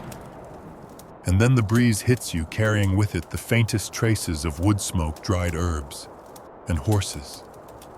Lots of horses. Tethered behind the tent, almost hidden by the rise of the land, you spot them, maybe 10 or 12, all standing too still, watching, not grazing, not twitching, just waiting. Your horse shifts his weight. Something's not right. You dismount cautiously. Your boots crunch against dry grass, and that sound alone feels too loud. You tie the reins to a bush, though you know your horse won't leave. He's locked in now, eyeing the tent like it owes him money. You approach slowly, heart thudding. The flap of the tent stirs, and a man steps out. Not old, not young, eyes like broken flint. And he's wearing something you haven't seen yet on this journey, a Mongol court robe, faded but intact. Not a herder, not a warrior, a messenger, or more accurately, a spy. Mainstream history tells us Mongols had one of the most sophisticated intelligence networks in medieval history. They used traders, translators, and travelers to carry information across thousands of miles. But the real secrets, the real whispers, they rode on horseback, sometimes solo, sometimes in small elite cells, and often using horses trained not just to ride but to hide. These weren't flashy war horses or noble chargers. These were stallion spies of the steppes, stealthy, alert, silent. The man looks at you, says nothing, then tilts his head at your horse. That one listens, he says. You blink. To what? To everything. He gestures for you to follow. Against your better judgment, you do.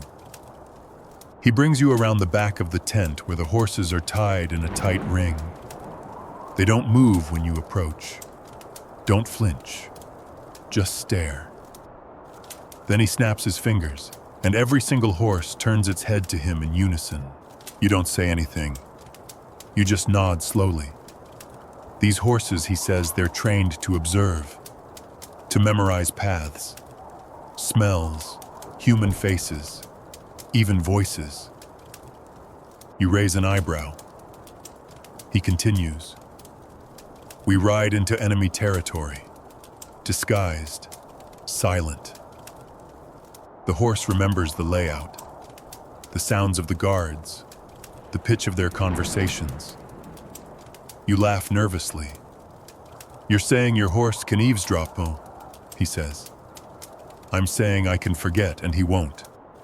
That shuts you up. He walks to one of the stallions and unties it. The horse moves like a shadow, hooves silent on hard ground, body low, head down.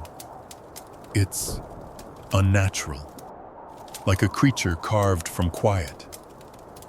These are not for battle, the man explains. They are for passing through. The horse moves past you, doesn't look at you, doesn't even acknowledge your presence. You glance back at your own mount, who is now watching the stallion like a hawk. There's recognition there, attention. Later, you learn the trick. Mongol spies often kept horses that had been trained to ignore everyone except one voice. They wouldn't respond to strangers, wouldn't flinch at distractions. They were locked in like a compass needle pointed only at their handler. Fringe detail. Some horses were trained to kneel on command so the rider could vanish from sight behind ridges or tall grass. It wasn't common, but it was real. And the training intense. Days of whispering. Days of sitting in total stillness, rider and horse breathing in sync, until the horse could distinguish its master's exhale from every other sound in the world. Historians still argue whether this level of training was practical or exaggerated in folklore. But every source agrees the bond between a spy and his horse had to be absolute. Betrayal meant death for both. The man invites you to stay for tea. You sit awkwardly inside the tent sipping a thin herbed broth that tastes like bark and secrets. He never tells you his name, never asks for yours. Instead, he unrolls a strip of parchment, points to a series of dots.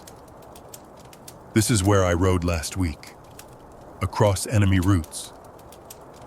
No map. You ask how he remembered it all. He smirks. I didn't. He did. He points outside.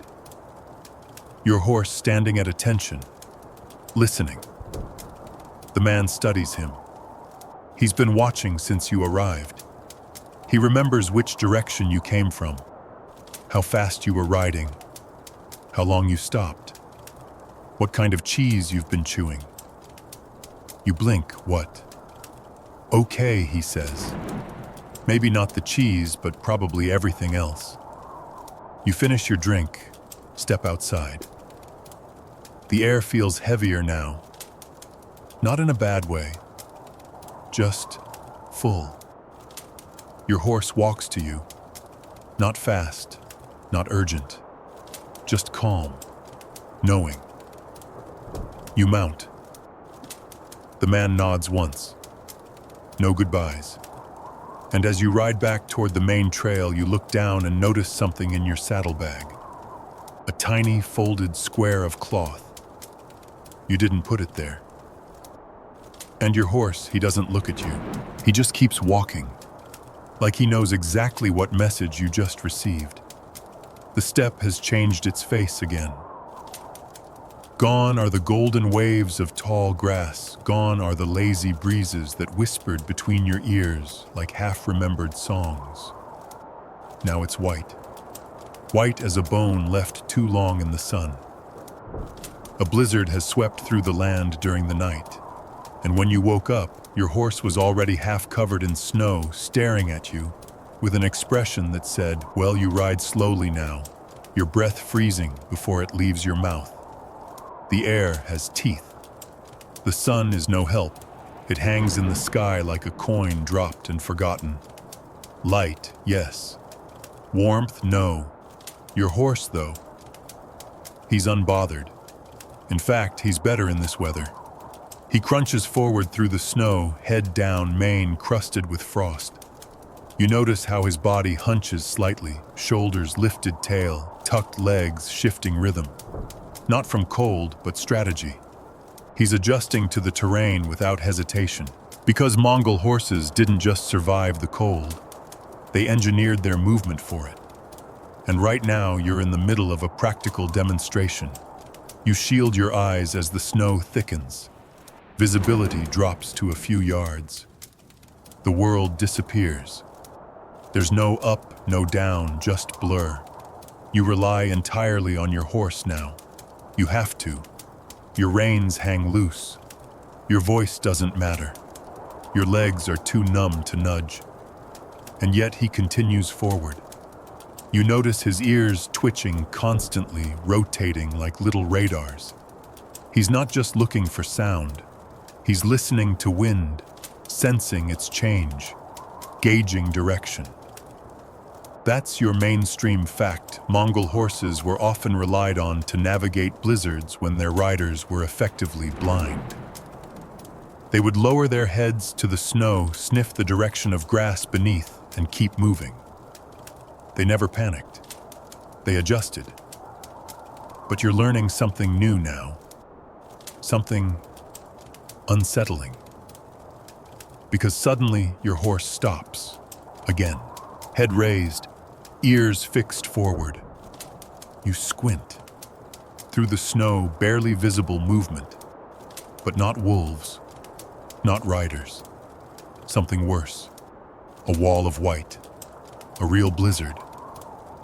This one's moving faster than the last, a crawling sideways beast of ice and wind and blindness, and it's coming toward you.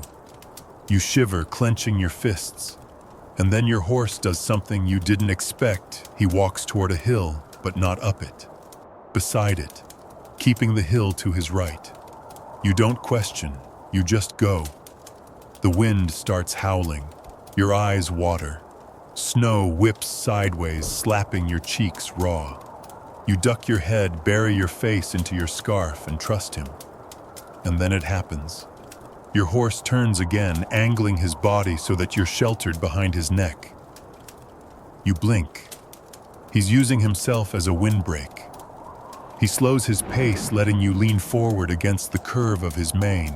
The thick strands are frozen, yes, but they create a kind of shield catching the wind before it hits your face. And that's not instinct. That's training. Mongol riders taught their horses how to protect them in storms. Not just to carry, but to cover. Positioning, turning into the wind, lowering their bodies to offer shelter. It wasn't something every horse knew, but the good ones, the survivors.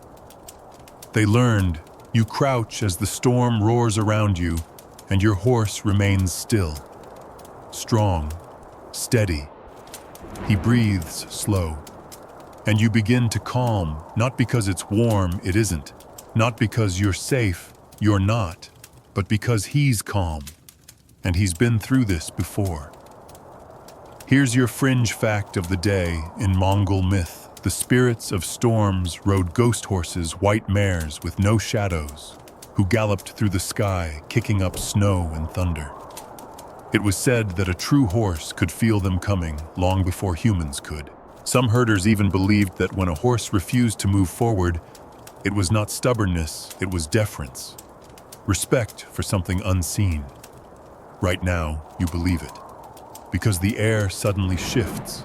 The wind, once chaotic, drops. The world softens.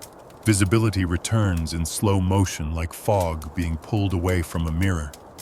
You can see again, and your horse, he steps forward. Carefully. Confidently. You emerge into a clearing shielded by rock on three sides, trees, bent low under ice, and a small pool frozen at the center. Your horse walks straight to the edge and begins pawing at the ice gently, testing, then stops, waits.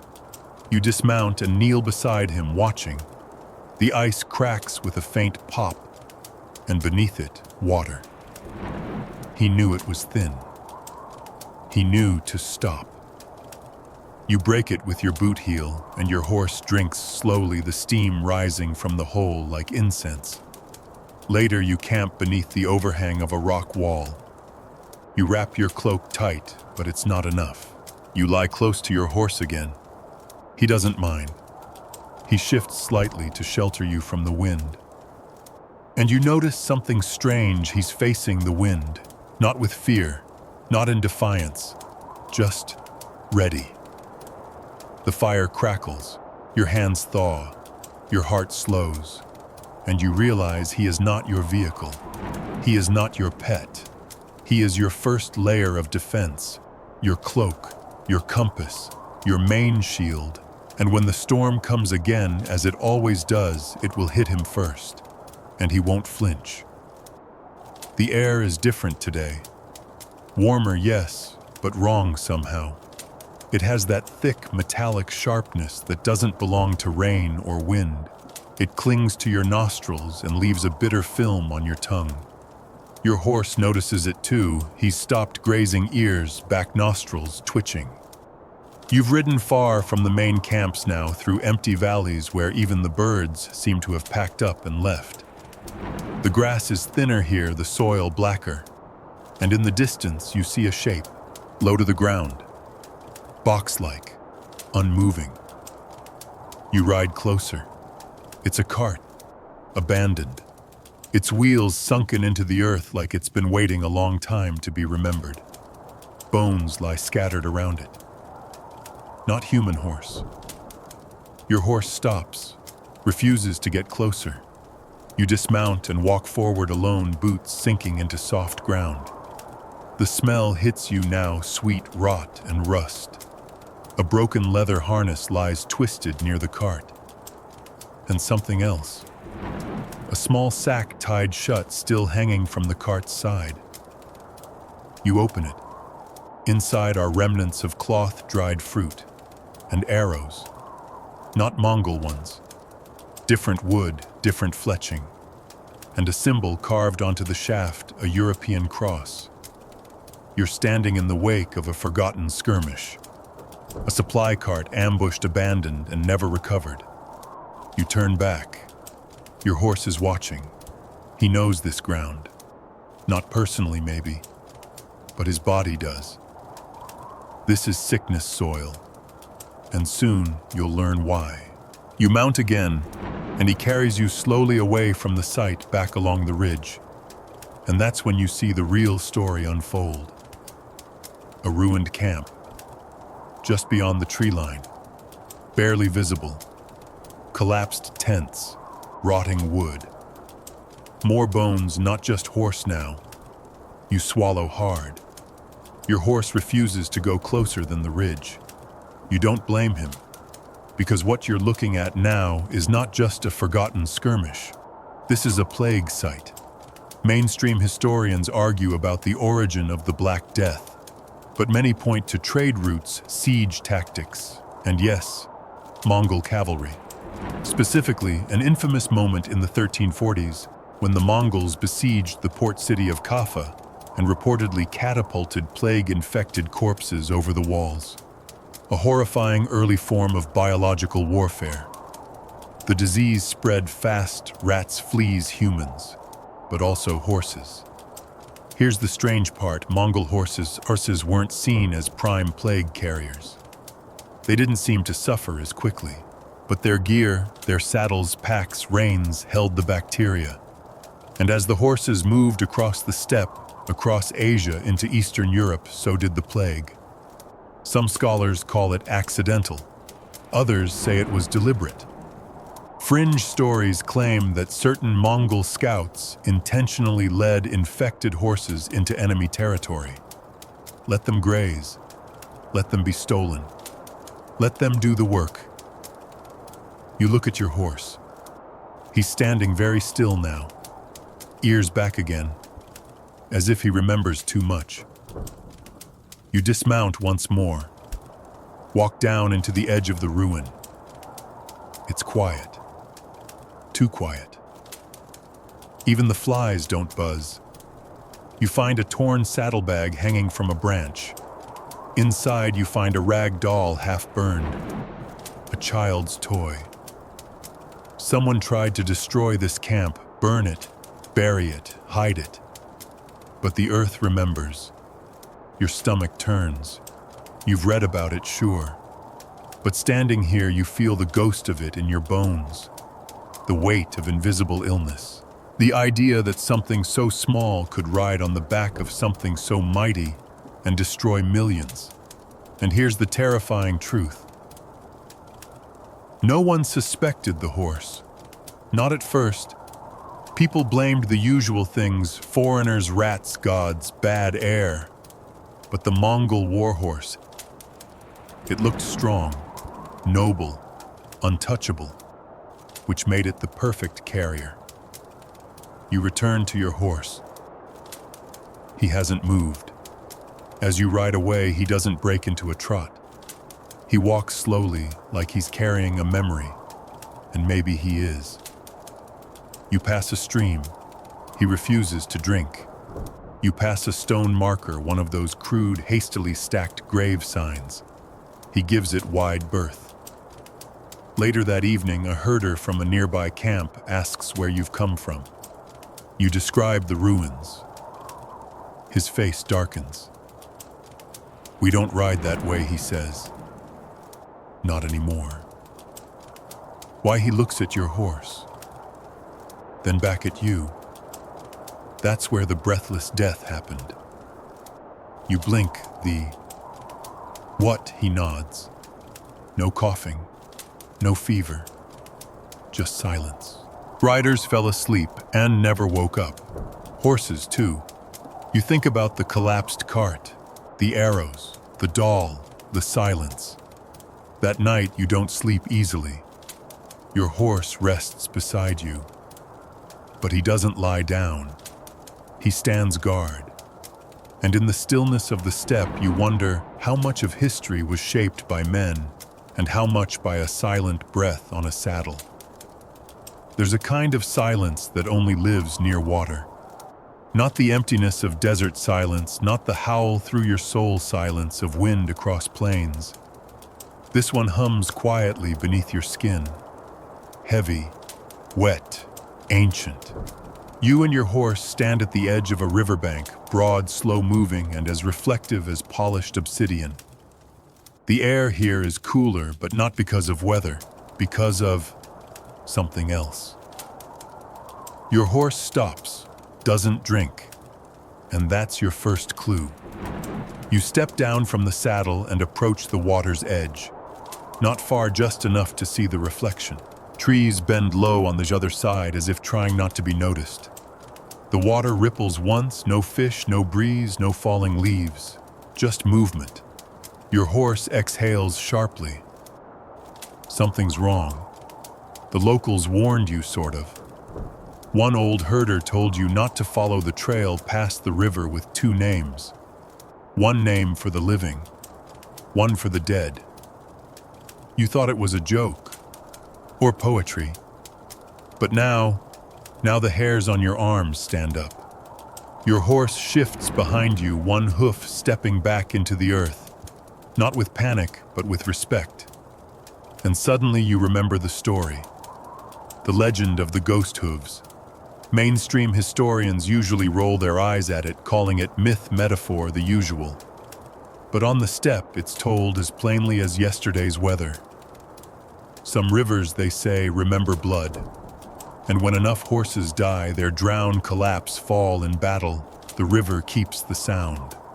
Not as echo, not as metaphor, but as real hoofbeats.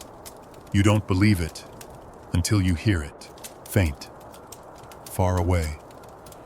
But there, clop, clop, clop. Too steady to be wind, too precise to be imagination. You turn. Nothing there. Just the river. You glance at your horse. He's frozen, head low. Not afraid, just listening. The old stories say that horses more than people can hear what the river tries to forget. That they remember the sound of hooves lost beneath water. That they sense where not to cross. And sure enough, your horse begins walking downriver, away from the spot you'd chosen. Not trotting, not fleeing. Just adjusting course. You follow without question. Eventually, you find a shallow crossing. Stones beneath the surface. Less current. A natural ford. Your horse steps in first, testing each hoof with purpose. You're halfway across before you realize what you're doing. And halfway across is where you hear it again. Hoofbeats, but not yours. You freeze. So does your horse. You both listen, and this time, there's more. A breath, a snort, a jingle of reins, and a splash. Something just entered the river. You turn slowly. Nothing. Just water. You mount again without thinking, urging your horse to move faster. He obliges, crossing the last stretch of river with a speed that doesn't feel hurried, just precise. You reach the far side, turn, look back. Still nothing. But the water ripples in the center of the river once, then goes still. Here's your quirky tidbit. In some tribes, it was customary to stop before crossing a river and sprinkle a few drops of airag fermented mare's milk into the water. A gift for the spirits, a bribe for safe passage. You never thought much of that. But now you wish you had a flask. You reach into your saddlebag, pull out a dry biscuit, and crumble it at the water's edge. Your horse approves, sort of. He doesn't walk away immediately. He waits. And then he bows his head once. You ride on in silence. The next few miles feel quieter than usual, like the birds forgot how to sing, like the wind is choosing not to be rude. You pass through a line of trees, tall, narrow, ancient-looking. Their roots twist above ground like old bones, and then you find it, a small marker, rocks arranged in a circle around a piece of metal half buried in the dirt, a horseshoe.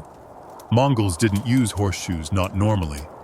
But sometimes in certain terrain, in certain regions, in certain desperate moments, they would tie crude iron shoes to their war horses. This one is old, bent, burnt, left here on purpose. A warning, a memorial. You don't know, but your horse walks wide around it just like he did with the plague site. And you don't argue.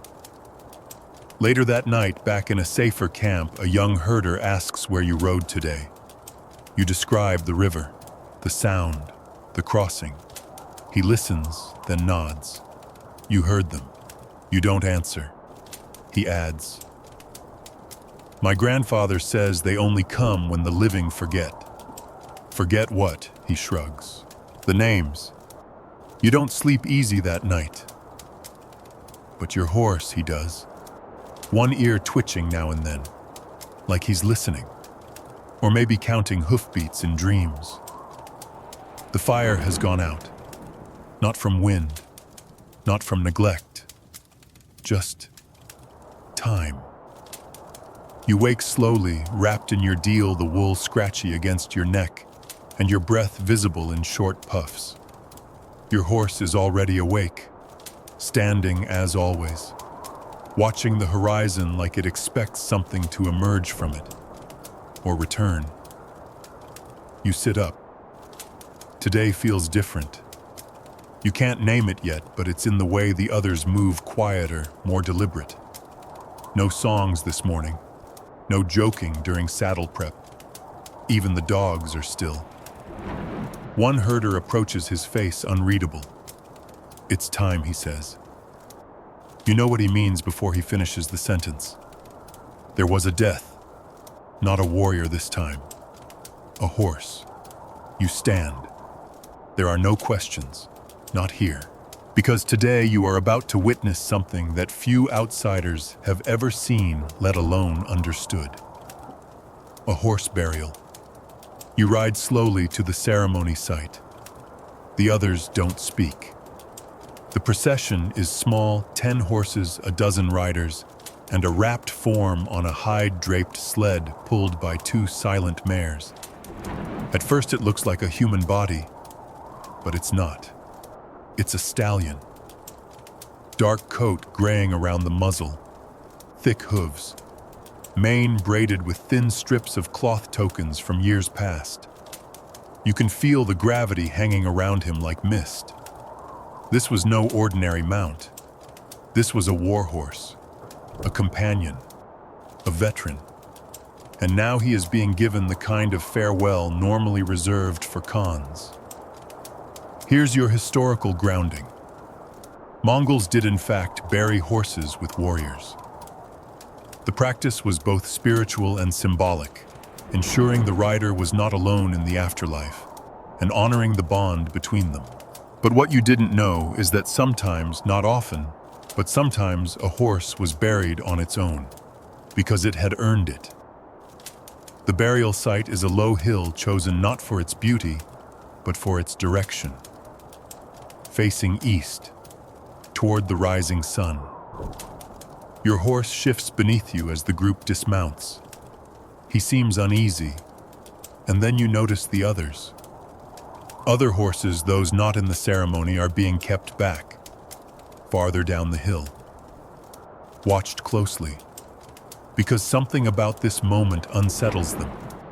You help prepare the site. Stones are arranged. Earth is softened with water and ash. The hide-wrapped body is lowered not into a grave but onto a raised stone bed. Sky burial numb.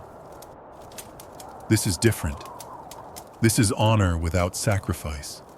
No vultures will come. The horse is covered, protected, watched over. A herder stands beside the body, removes a small leather pouch, and pours salt onto the horse's hooves. Why? To help him walk to the next life. It's not metaphor, it's tradition. You watch as the saddle is placed beside the body, not on him, but next to him. As if to say, he's done carrying it now. Let him rest. Then come the tokens. Strips of cloth, small stones, bits of mane from other horses braided and laid on the stallion's neck. No one weeps, but the silence deepens.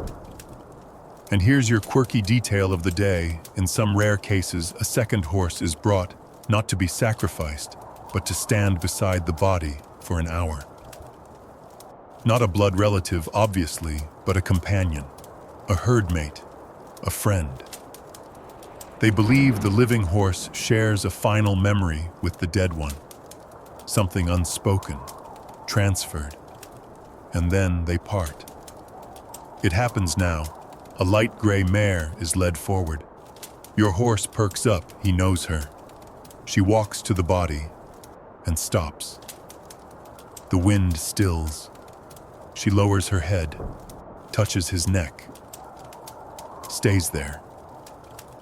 1 minute, 2, then 3. No one moves, not even the birds. Finally, she steps back. Someone removes her halter and she turns away, walks alone down the hill, doesn't look back. The burial is finished with a circle of stones. No marker, no name. The stallion's deeds were known. That was enough. You remount in silence and ride back slowly. Your horse doesn't twitch, doesn't fidget, but you feel a new tension in his muscles. Not fear, not sadness, just awareness. He saw what comes at the end.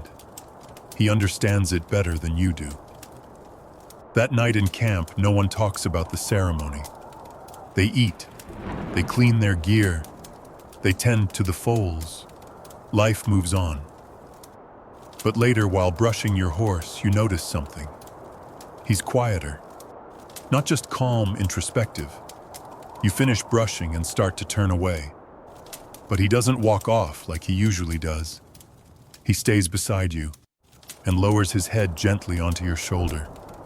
A gesture, not of weakness, but of closeness. You stand there silent, two warm bodies in the cold, both carrying the weight of what they saw. Dawn finds you standing beside your horse, both of you bleary-eyed and frostbitten in spirit, if not in body. The wind is soft this morning, but there's a pulse to the air, like a drumbeat far off, buried in the earth. You hear hooves before you see them, lots of them. You climb a low rise, and there they are, a formation moving steadily across the plain. Dust kicks behind them. Sunlight glints off stirrups and bow cases. The riders don't speak. They don't need to. They're preparing for war. But something catches your eye, not in the front where the banners are, or in the back where the pack horses trail like shadows. It's the center. It's full of mares, dozens, maybe hundreds. And they're not just moving with the column. They're holding it together. You frown. Your horse shifts beneath you like he knows what you're thinking. And a nearby herder, older than your shadow, grunts and says, "They always ride with the mares in the middle." You raise an eyebrow. "Why?" he shrugs. "Because they're smarter than the men." He's not wrong. Today's ride brings you into the story of how the Mongols used mares, not just for milk or breeding or packing, but as the literal heart of their military formations. It wasn't an accident. It was a strategy. and not the kind that sits in dusty textbooks it was living. Mares, unlike stallions, could be kept in tight groups without chaos. No fighting, no dominance contests, no surprise tantrums. They moved as one unit, calm under pressure, steady under fire. Mainstream historians have documented this. Mongol armies were known to place mares at the center of their formations during large-scale movements and battle setup. Not just because they were quieter or better milk producers, but because they were reliable. And in war, reliability is everything. You join the movement, not with the warriors. You ride along the flank, shadowing the edge of the column. You can see it all from here. The archers in front, the lancers behind, and the mares in the middle, flanked by supply carts, water skins, children, elders, even baby goats tied with silk rope to saddle loops. This is not just an army. This is a city on horseback. And in the center, the mares maintain the rhythm. They graze when allowed, move when told, hold their line without fuss. You notice something strange every once in a while. The formation shifts slightly. Riders from the flanks dip inward, refill their canteens from bags tied to the mare's sides. A child is handed off from one horse to another, both mares.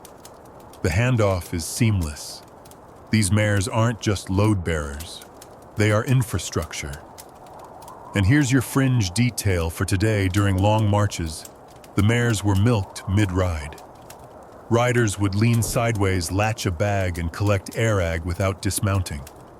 The horses didn't stop, didn't protest. It was a moving ecosystem. And even stranger, some riders would sing to the mares during milking.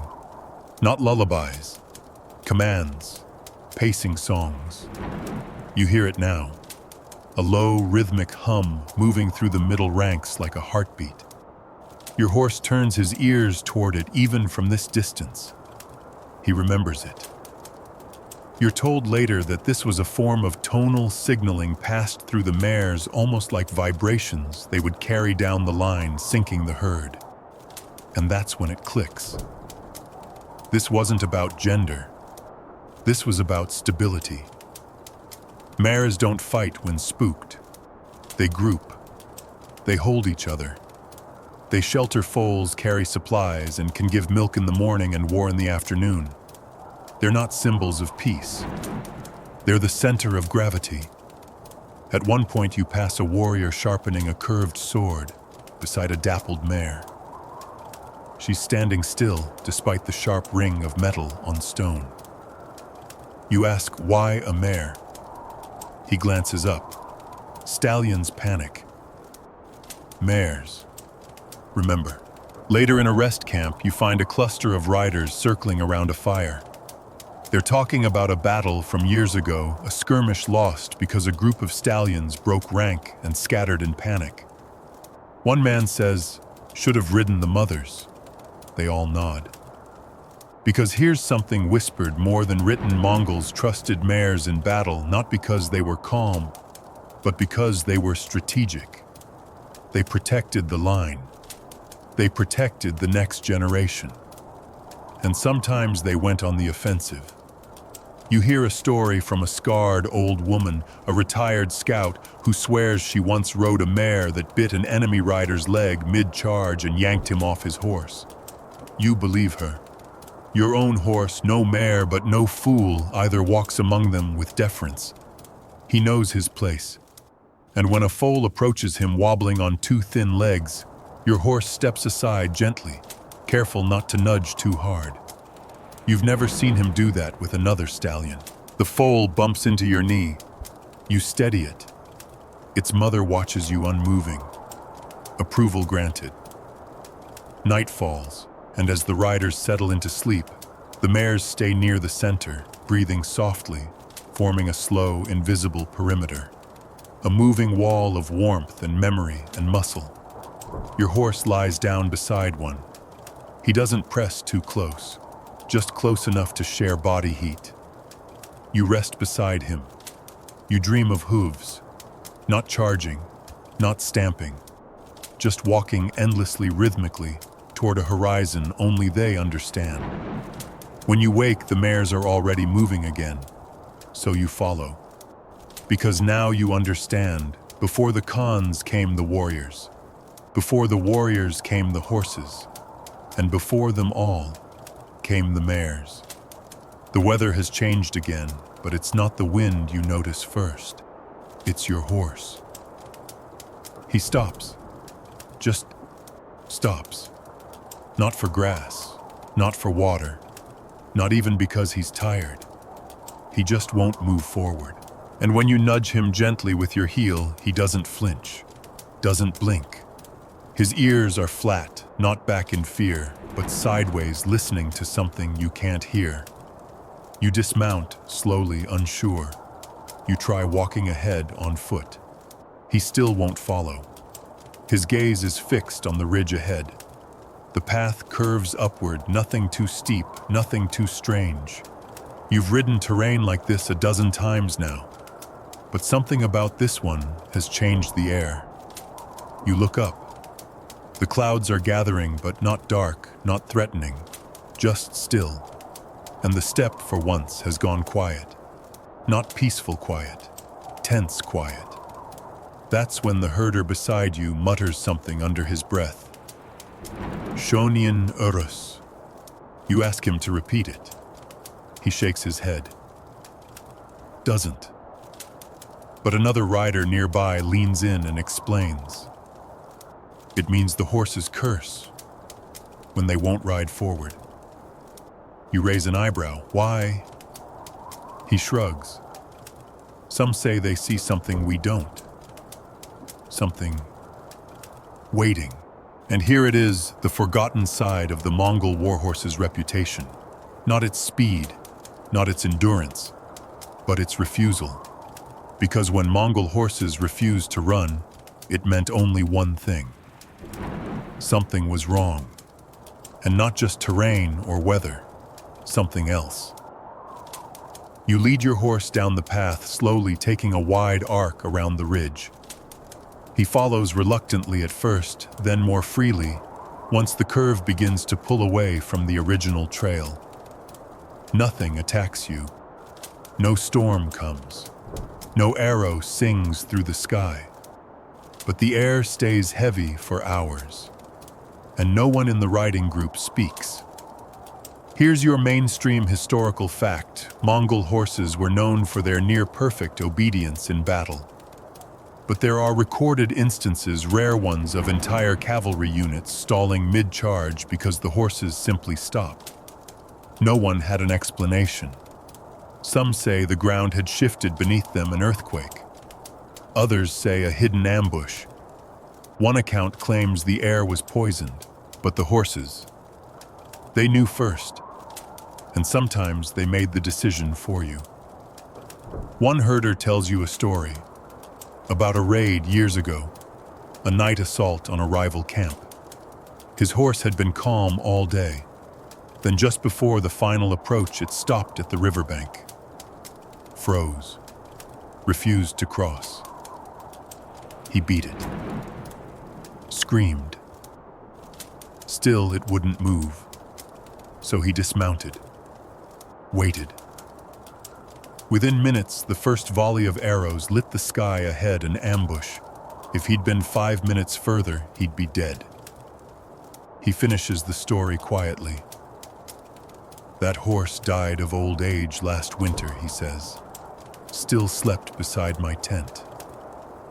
You ride in silence for a while, thinking about instinct, about trust, about what it means when a creature decides not to obey.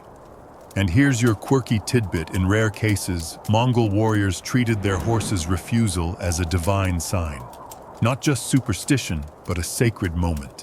One chronicler even recorded a general postponing a battle by an entire day because his lead horse refused to eat that morning. Bad spirits, he said.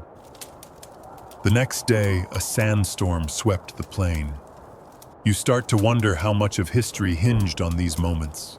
Not orders, not plans, but a hoof that wouldn't lift. You camp early that night. No one suggests pushing on. Not after the refusal. Not after the feeling. Your horse grazes nearby, but he never turns his back to the ridge you avoided. He's still watching, still listening, even in rest. That night, the sky clears stars in every direction, thick as seeds on a field. But your horse doesn't lie down. He stands the whole night, one eye always on the ridge. And you let him, because now you understand. There are many ways to measure loyalty. Some horses run when you tell them to, but only the best ones know when not to. The next morning, your horse walks differently. Not limping, not tired, just deliberate. His gait has shortened. His steps land softer. His weight shifts slightly with every hoof adjusting, recalibrating.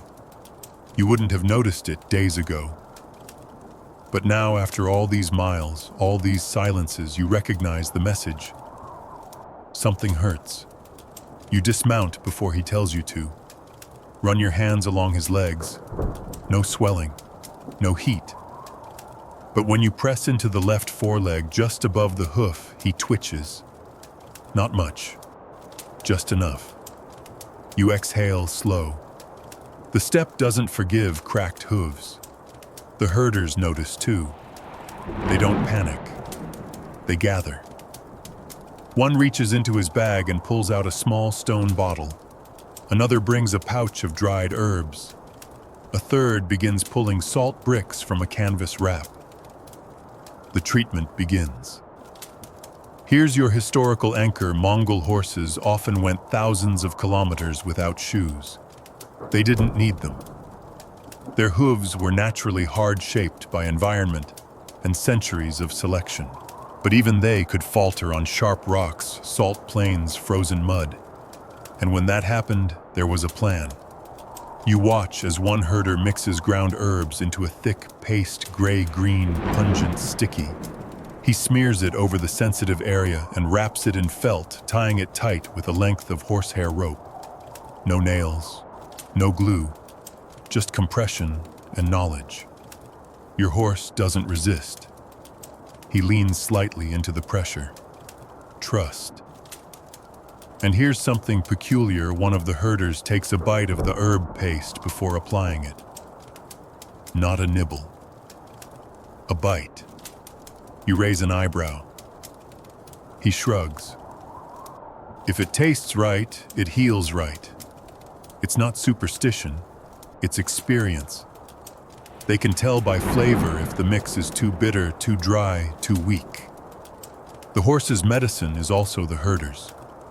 The line between species blurs out here. Next comes the salt. Not just for wounds, though they'll pack it into open cuts if needed, but as a diagnostic. The herder places a salt brick near your horse's mouth. The horse licks once, twice, then stops. The herder nods. He's holding water, which means inflammation, internal stress. They change the wrap, apply heat. You help gather dried dung to build a tiny fire, not for cooking, but for warming stones. The stones are placed near the leg, warming the muscle, gently encouraging blood flow. It's slow work, repetitive. But the herders don't rush. They work like clockmakers, not doctors. Because Mongol horse medicine was less about fixing and more about rebalancing. Every step of the process has layers: how the horse breathes, how it shifts weight, how often it blinks. Even the shape of manure is analyzed, rounded, dry, soft, cracked. You get a quick education in equine diagnostics, whether you want one or not. Fringe fact. Mongol herders sometimes used sound to test for hoof fractures, tapping gently with bone or stone and listening for the tone the way a luthier taps wood to hear its resonance. A dull tone might mean a bruise, a hollow ring, a crack. You try it. Tap once, soft. Your horse flicks an ear. Then nothing. The tone is solid. Relief. As the treatment continues, the herders swap stories, some of injuries gone wrong, others of miracle recoveries. One tells a tale of a horse who broke its leg in winter and was carried by the tribe for weeks. Not because they couldn't replace him, but because he had carried them through 2 wars, 3 floods, and a marriage. Loyalty goes both ways out here. The sun arcs high before the wrap is finished. Your horse's leg is now bundled in layers of felt herbs, salt, and a leather binding that looks like it came off a saddlebag older than most civilizations. You're told to ride lightly, or not at all. You choose to walk beside him. He leans into your shoulder slightly, not enough to make you stumble, just enough to show he noticed.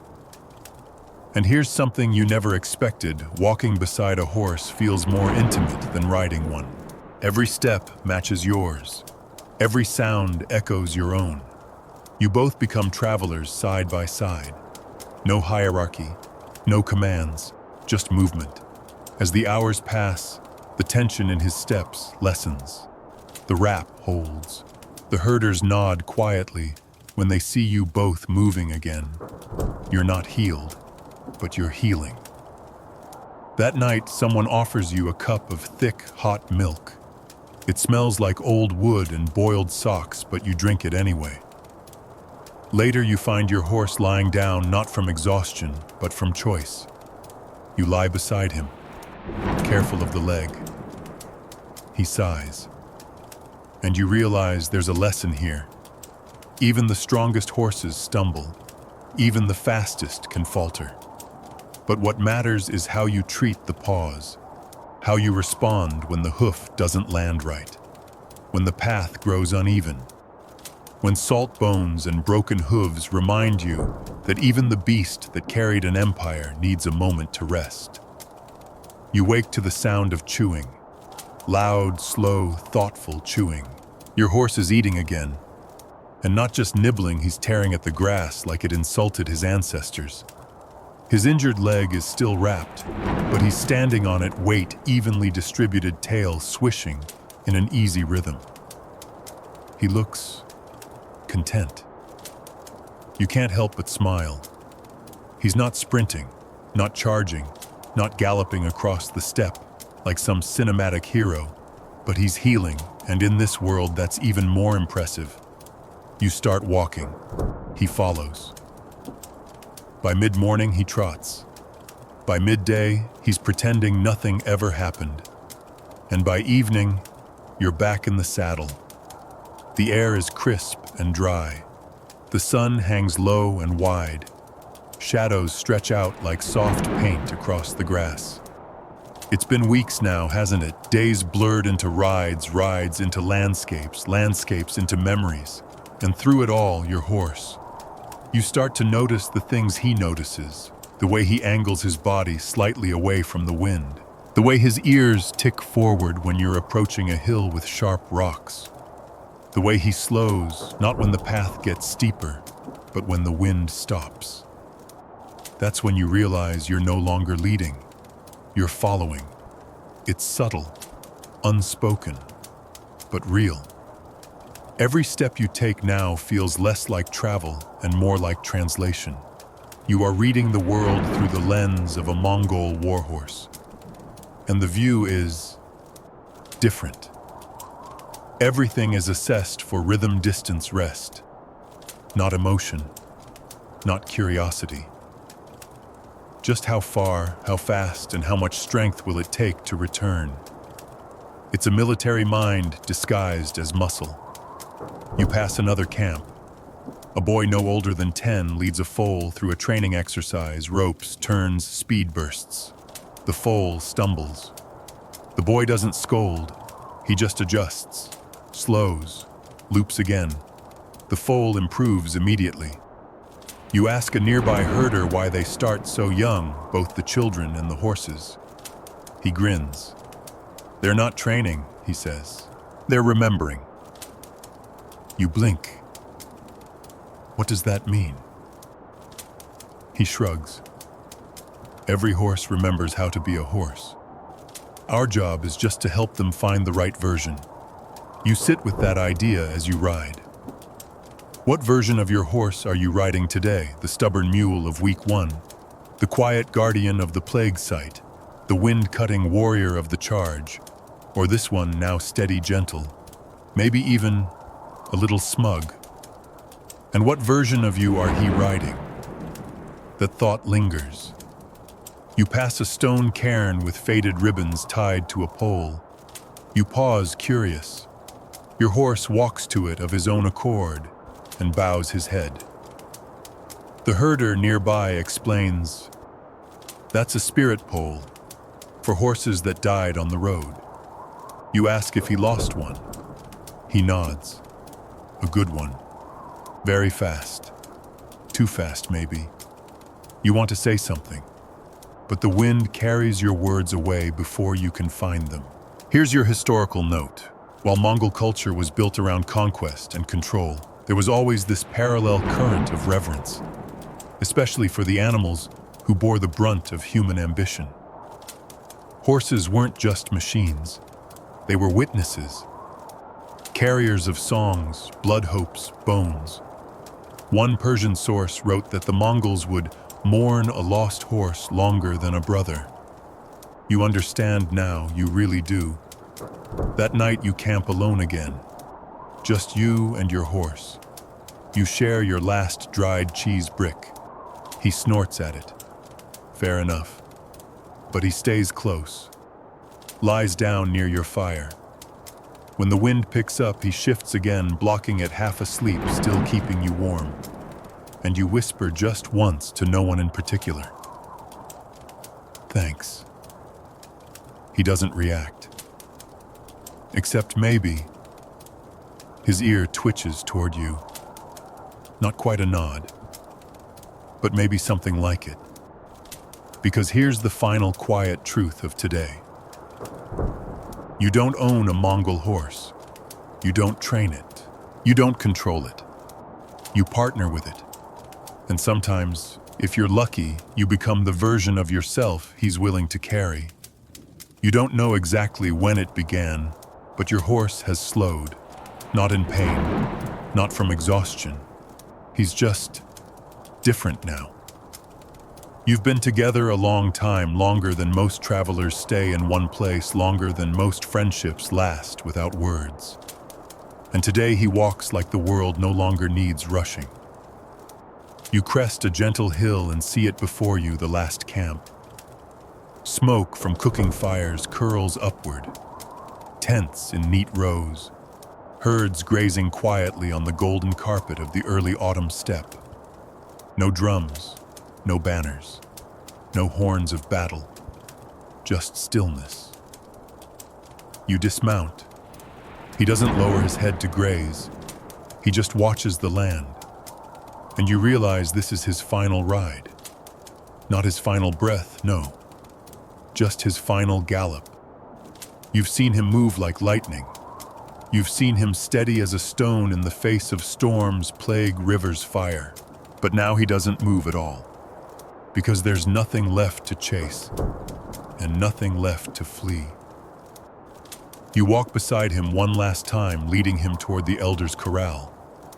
No rope, no force. He follows willingly, because he knows. He's walked hundreds of miles, crossed battlefields, carried silence and song, and now, he is home. Not a place.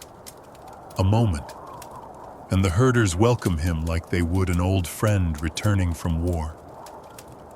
No fanfare, just respect. They prepare a place for him, not a pen, a space of earth ringed with stones shaded by elder trees. A retirement, but not in the way you imagined. He won't be tethered. He'll roam just within earshot, just enough to feel the herds move around him, the young ones galloping, learning the winds. And sometimes they'll come to him, to learn. Because in Mongol tradition, an old horse wasn't discarded. He was consulted. Walk with him long enough, they say, and you'll learn the rhythm of a storm before it arrives. The herders pat him, then step away. You're left alone with him now. You press your forehead to his. He exhales warm, steady. You don't need to say goodbye. He already knows. He nudges your chest once, then turns, walking into the grass, vanishing between the light and the wind. No ceremony, no drama, just silence. And after everything that feels right. Because sometimes the last gallop isn't a race. It's a return to grass, to sky, to stillness, to being simply a horse again, not a carrier of war, not a witness of empire, just a soul on four legs, breathing, watching, being. And now it's just you, alone on the hill. The fire crackles somewhere behind you. Children laugh. Hooves echo in the distance. But you stay there a while longer, just listening, remembering, and letting the dust settle where it may. So now you breathe slower. Let the rhythm fade from gallop to walk, from walk to stillness, from stillness to breath alone. The sky above the steppe is dark now, soft black, brushed with the silver threads of stars. If you look closely, you might swear some of them are still moving. Hooves in the sky, trails of dust across the Milky Way. Your heartbeat slows. That horse, the one who carried you through rivers and battles, through songs and ghosts and storms, he's out there somewhere still, just beyond the firelight, just past the last ridge, grazing, unbothered. Maybe in the distance you'll hear the gentle sound of grass tearing in a strong jaw, or the snort of breath on cold air. But even if you don't, he's there. Because horses like him don't disappear. They fade into the land, into stories, into memory. And maybe if you lie still long enough, you'll feel him circle back around you. One more time. One last check. One last silent promise that no matter where you go next, part of you will always carry hooves in your heartbeat and a wind-scoured saddle beneath your ribs. Now close your eyes. Let the sky hold you. Let the last gallop echo into sleep. And remember, you were carried far, and you never rode alone. Good night. End of script. Sweet dreams.